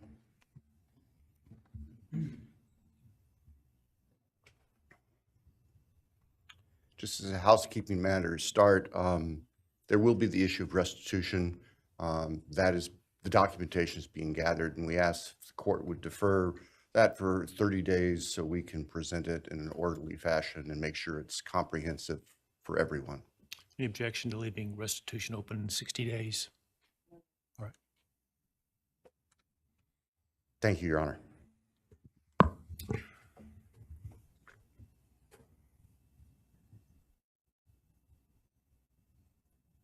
I think it's necessary and appropriate to share for everyone here, including the court, the background that brings us in front of Your Honor today for these proceedings. As the record reflects, and as everybody in this courtroom knows, the defendant has pleaded guilty to all 5 counts charged in the indictment. Under oath before Your Honor, he has admitted that the charges against him are true. He has reassured the court that he has not been coerced or threatened to make those admissions. And Your Honor did an extraordinary job in taking the pleas back on July 2nd. We appreciate the court's discipline and insight. The defendant has also waived appeal on the multitude of rulings from this court and Your Honor's predecessor in Latah County on dozens, literally dozens of motions seeking to dismiss the case, seeking to control or limit evidence, seeking to offer evidence that would not be appropriate. And we appreciate the court's consistent rulings based on the law, based on the facts. As Your Honor will recall, on June 18th, just really not that long ago, we appeared before this court for arguments on what became the defendant's final motions to this court. Motion where they wanted to offer evidence suggesting that other people were responsible for the defendant's actions, and the motion seeking essentially an indefinite continuance of the trial. It was readily apparent to all of us in the courtroom from Your Honor's comments that those motions were not going to be granted. So we returned to Moscow and continued with what we had been working on for months in preparation for trial. We had no qualms about going to trial if trial was what was necessary and appropriate. The following week after we were in court, we were approached by the defense with an inquiry about a possible plea. And I can tell the court this is the first suggestion ever that there was any consideration, because indeed the defense had maintained from the beginning that Mr. Kohberger, the defendant, was factually innocent.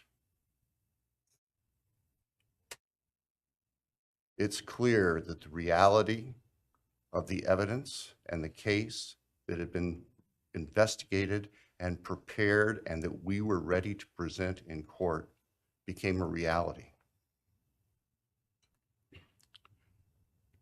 Our reaction, among other things, was to reach out to all the families. And in fact, later that week, on Thursday and Friday of that last week of June, we met with representatives by teams, virtual meetings, with representatives of all the families. And we talked about the status of the case, and the upcoming trial and things that related to the trial. And we also let them know that there had been an inquiry about whether there might be an offer for a plea. And we asked the family members for their thoughts and feelings. And they were candid. And they have been candid since, and we respect that.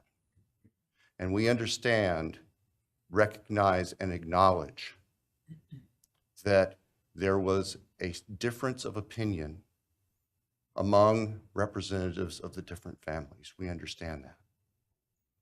One of the challenges of this case, one of the unique things about this case is we have multiple victims, each unique unto themselves, their families and friends unique unto themselves, and all of them entitled to their opinions, all of them entitled to their thoughts.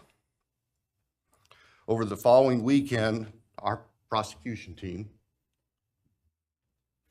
very skilled attorneys who were personally as well as professionally deeply invested in this case, met. And we talked, and the decision was reached. Well, to start with, were there to be any sort of plea offer or discussion, there's only one possibility. And that would be for the defendant to plead guilty straight up to all charges. There would be no bargaining about counts. There would be no bargaining about reduced sentences. And so we made the proposal to the defense that if the defendant was willing to plead guilty up front to all 5 counts as charged and waive appeal of the court's myriad decisions during the past 2.5+ years on all these motions that would have consumed years, if not decades, of time in the future. By the end of the weekend, we were notified the defendant was prepared to plead guilty as charged and factually acknowledge his responsibility in court for these horrible crimes. Obviously, those discussions and negotiations were confidential.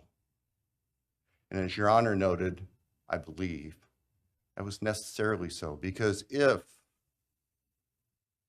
the defendant had decided not to plead guilty, it would have been devastating to our jury pool for there to be public information that there had been consideration by either party to a plea resolution. And protecting the prospective integrity of the trial after so many years was paramount. So, the end of the weekend came. We notified the victims' families of what had occurred. I recognize and acknowledge personally, and I respect the fact that of these fine, suffering people here, not everybody agreed with the decision we made. I accept that. It's my responsibility in the end. I recognize that that's the duty of the office that I hold.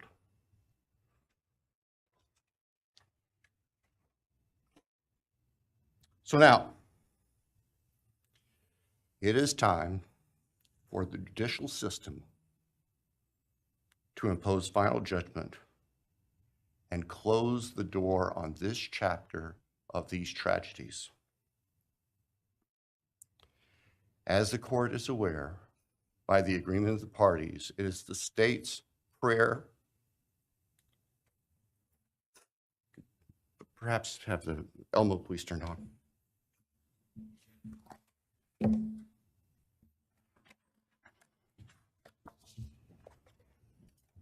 Thank you.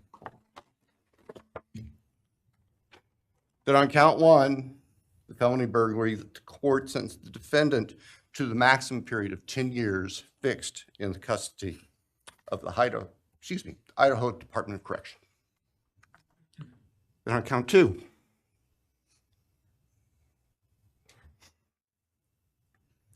that the court sentenced the defendant to fixed life for the murder of Madison Mogan. On count 3, that the court sentenced the defendant to fixed life for the murder of Kaylee Gonzalez. On count 4,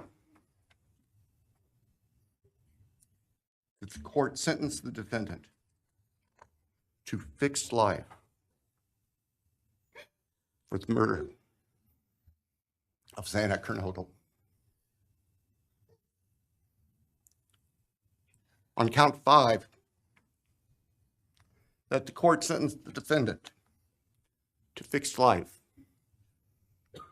for the murder of Ethan Chapin.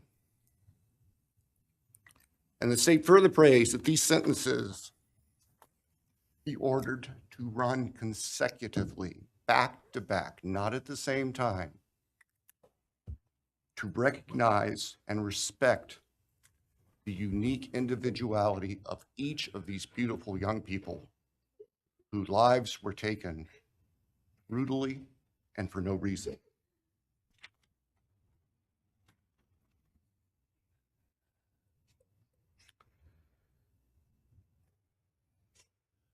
And hopefully now, as we have heard earlier this morning, it is time to afford the families and the friends and the community and the state of Idaho and the nation and the world to move forward. We can't undo, and we can never undo, the horror of what occurred on the early morning hours of November 13th, 2022 at 1122 King Street in Moscow, Idaho. For a long time, the presiding district judge in Latah County was John Stegner, who eventually became a member and a justice of the Idaho Supreme Court. And Justice Stegner often observed that even God cannot change the past. But everyone in this room has the ability to take themselves forward. And we want the judicial system to afford them the opportunity today to do that. From today forward, our memories should be focused on these innocent victims whose lives were taken, on their families, on their friends, on the community. The court has heard discussion, talk today, reminiscences today about a special family that our victims shared, not just their natural, legal, and biological families, not just their university family within their sororities, for example.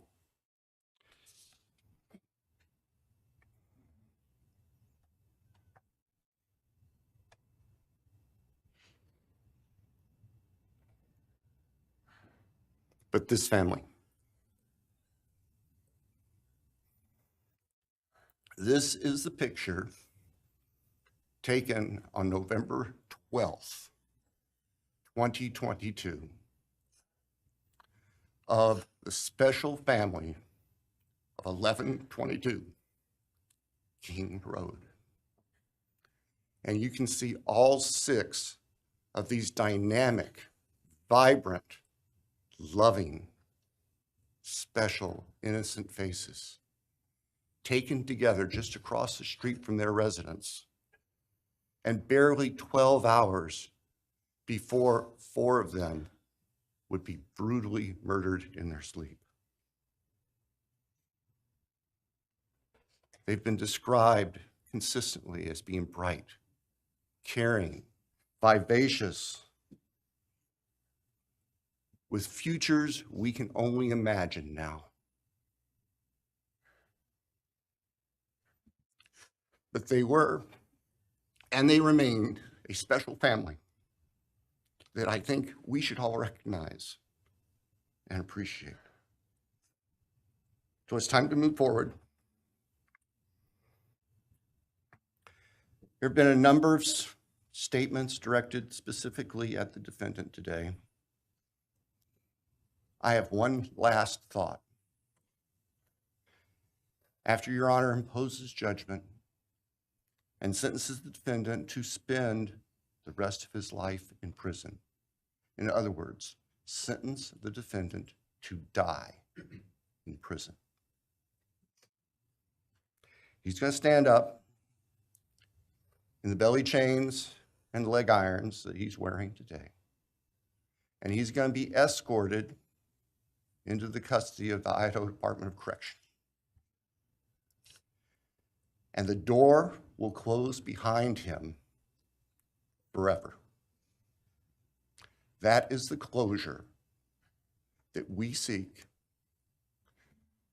that all of these people, these loving friends and family deserve, so that we can move forward. Thank you, Your Honor. Thank you.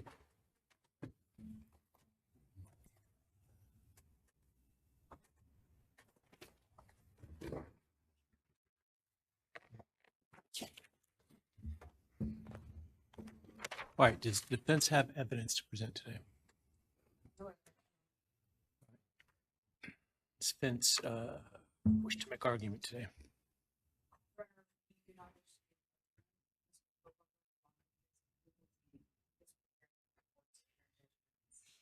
All right, Mr. Kohberger, you have an opportunity to make a statement if you wish to. I take it you are declining. Go.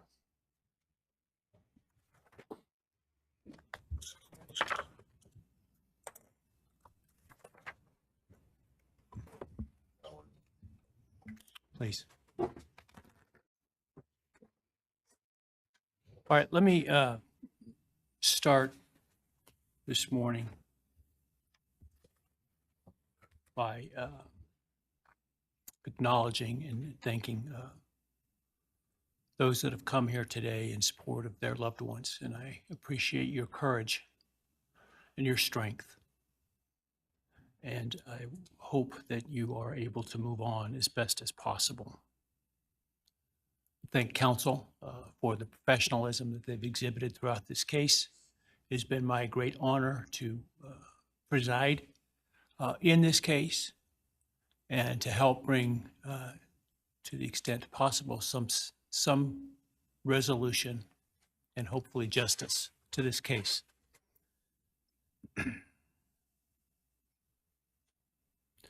During the quiet morning hours of November 13, 2022, a faceless coward breached the tranquility of 6 beautiful young people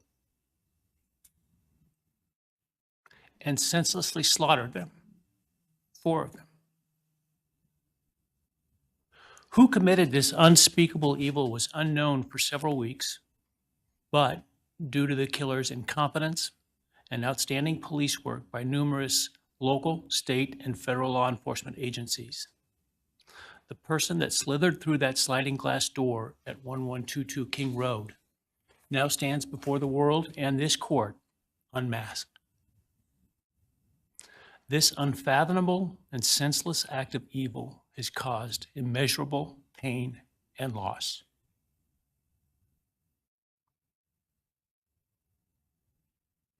No parent should ever have to bury their child.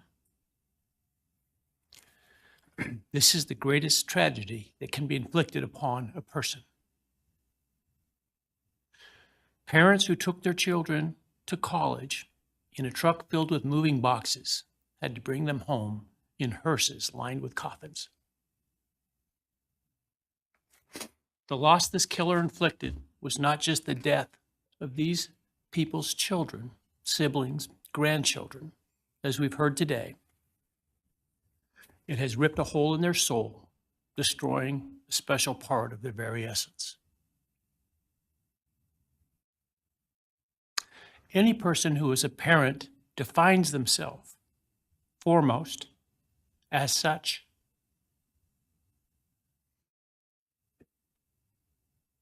It is their existence and purpose of being. And it has been stolen from these parents.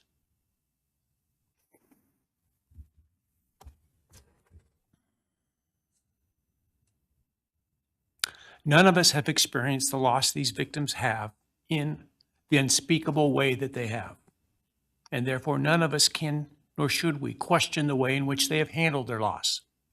Whether that be in private mourning, removed as far as possible from this media circus, or in front of a camera demanding retribution with the loudest megaphone.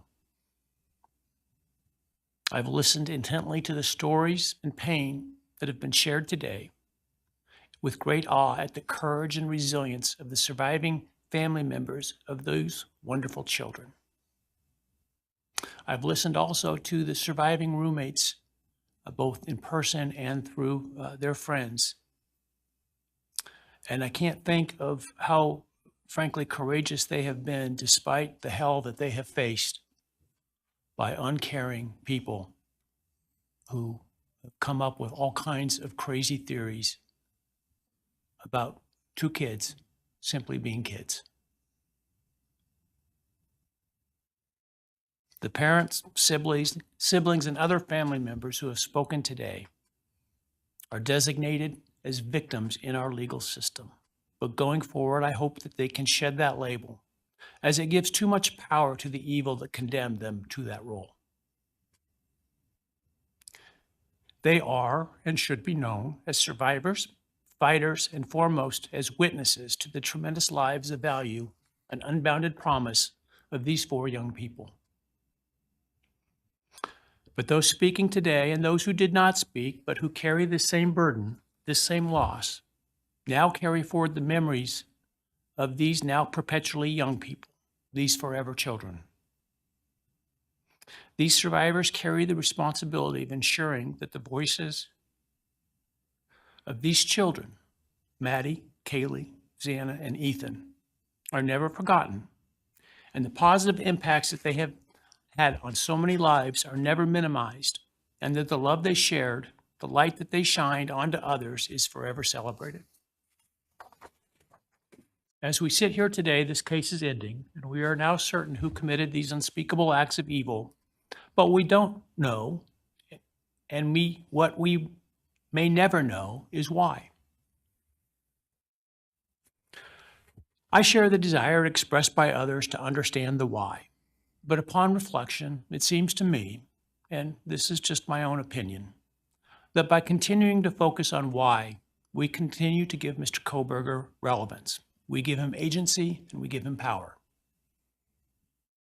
The need to know what is inherently not understandable makes us dependent upon the defendant to provide us with a reason, and that gives him the spotlight, the attention, and the power he appears to crave. Yet even if I could force him to speak, which legally I cannot, how could anyone ever be assured that what he speaks is the truth? Do we really believe, after all of this, he's capable of speaking the truth or of giving up something of himself to help the very people whose lives he destroyed? Rather, I suspect the so-called reason would be dished out in enticing, self-serving, and aggrandizing untruthful bits, leaving people wanting more information, more insight, and thus enhancing even further the power he seeks to hold. Even if we could get truthful insight into his why, I suspect it would not in any way quench one's thirst for actually understanding why in the first instance. Because there is no reason for these crimes that could approach anything resembling rationality. No conceivable reason could make any sense. And in the end, the more we struggle to seek explanation for the unexplainable, the more we try to extract a reason, the more power and control we give to him. In my view, the time has now come to end Mr. Kohberger's 15 minutes of fame. It's time that he be consigned to the ignominy and isolation of perpetual incarceration. I know there has been concern about him collaborating on books or movies or other media projects, and I truly hope that someone does not stoop to affording him this spotlight that he desires in the name of clicks, royalties, or profits. While criminal behavioralists should study him away from the spotlight in an attempt to prevent other would-be killers from acting on their worst impulses, There should be no need for that to spill over into the public eye. The great Idaho jurist Edward Lodge was known for trying to find something positive about every person he ever sentenced. And with over a half a century as a trial judge, that was a lot of people. This was often challenging, and I recall in one case he said that the best he could come up with was the defendant had good penmanship. Truth be told, I'm unable to come up with anything redeeming about Mr. Kohberger because his grotesque acts of evil have buried and hidden anything that might have been good or intrinsically human about him. His actions have made him the worst of the worst. Even in pleading guilty, his giving nothing hinting of remorse or redemption, nothing suggesting even a recognition or understanding, let alone regret for the pain that he has caused. And therefore I will not attempt to speak about him further, other than to simply sentence him so that he is forever removed from civilized society. And accordingly, based upon his conduct and based upon the record before this court, recognizing the standards that govern this court's sentencing decisions as set forth in State v. Toohill, I hereby sentence Mr. Kohberger as follows. On count 1, burglary, 10 years fixed, 0 years indeterminate. I also impose a fine of $50,000. Count 2, first-degree murder of Madison Mogan. I sentence the defendant to a fixed term of life imprisonment without the possibility of parole, a fine of $50,000, and a civil penalty of $5,000 payable to the family of the victim. On count 3, for first-degree murder of Christy Gonzalez, I sentence the defendant to a fixed term of life imprisonment without the possibility of parole, a fine of $50,000, and a civil penalty of $5,000 payable to the victim of the family, or to the family of the victim, pardon me. On count 4, for the first-degree murder of Kernodle, I sentence the defendant to a fixed term of life imprisonment without the possibility of parole, a fine of $50,000, and a civil penalty of $5,000 payable to the family of the victim. On count 5, for the first-degree murder of Ethan Chapin, I sentence the defendant to a fixed term of life imprisonment without the possibility of parole, a fine of $50,000, and a civil penalty of $5,000 payable to the family of the victim. The sentences on counts 1, 2, 3, 4, and 5 shall run consecutively to one another. Restitution will be left open for 60 days. Defendant will be required to submit a DNA sample and a right thumbprint impression to the Department of Corrections and comply with the DNA Database Act. I remand the defendant to the custody of the Idaho State Board of Corrections for to be imprisoned in an appropriate facility in execution of the sentence where he will remain until he dies. Though you have waived your right to appeal, you do have a right to file a notice of appeal, and any such appeal must be filed within 42 days of the date of the written judgment, which will be entered shortly hereafter.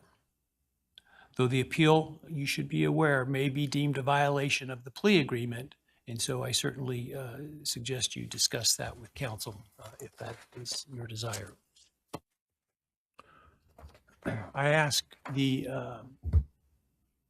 media and public present to allow the families to be escorted out first before they leave. Again, thank you to everyone for your stories today. I am strengthened by them, and I am encouraged by your humanity and strength, and God bless you. We're adjourned.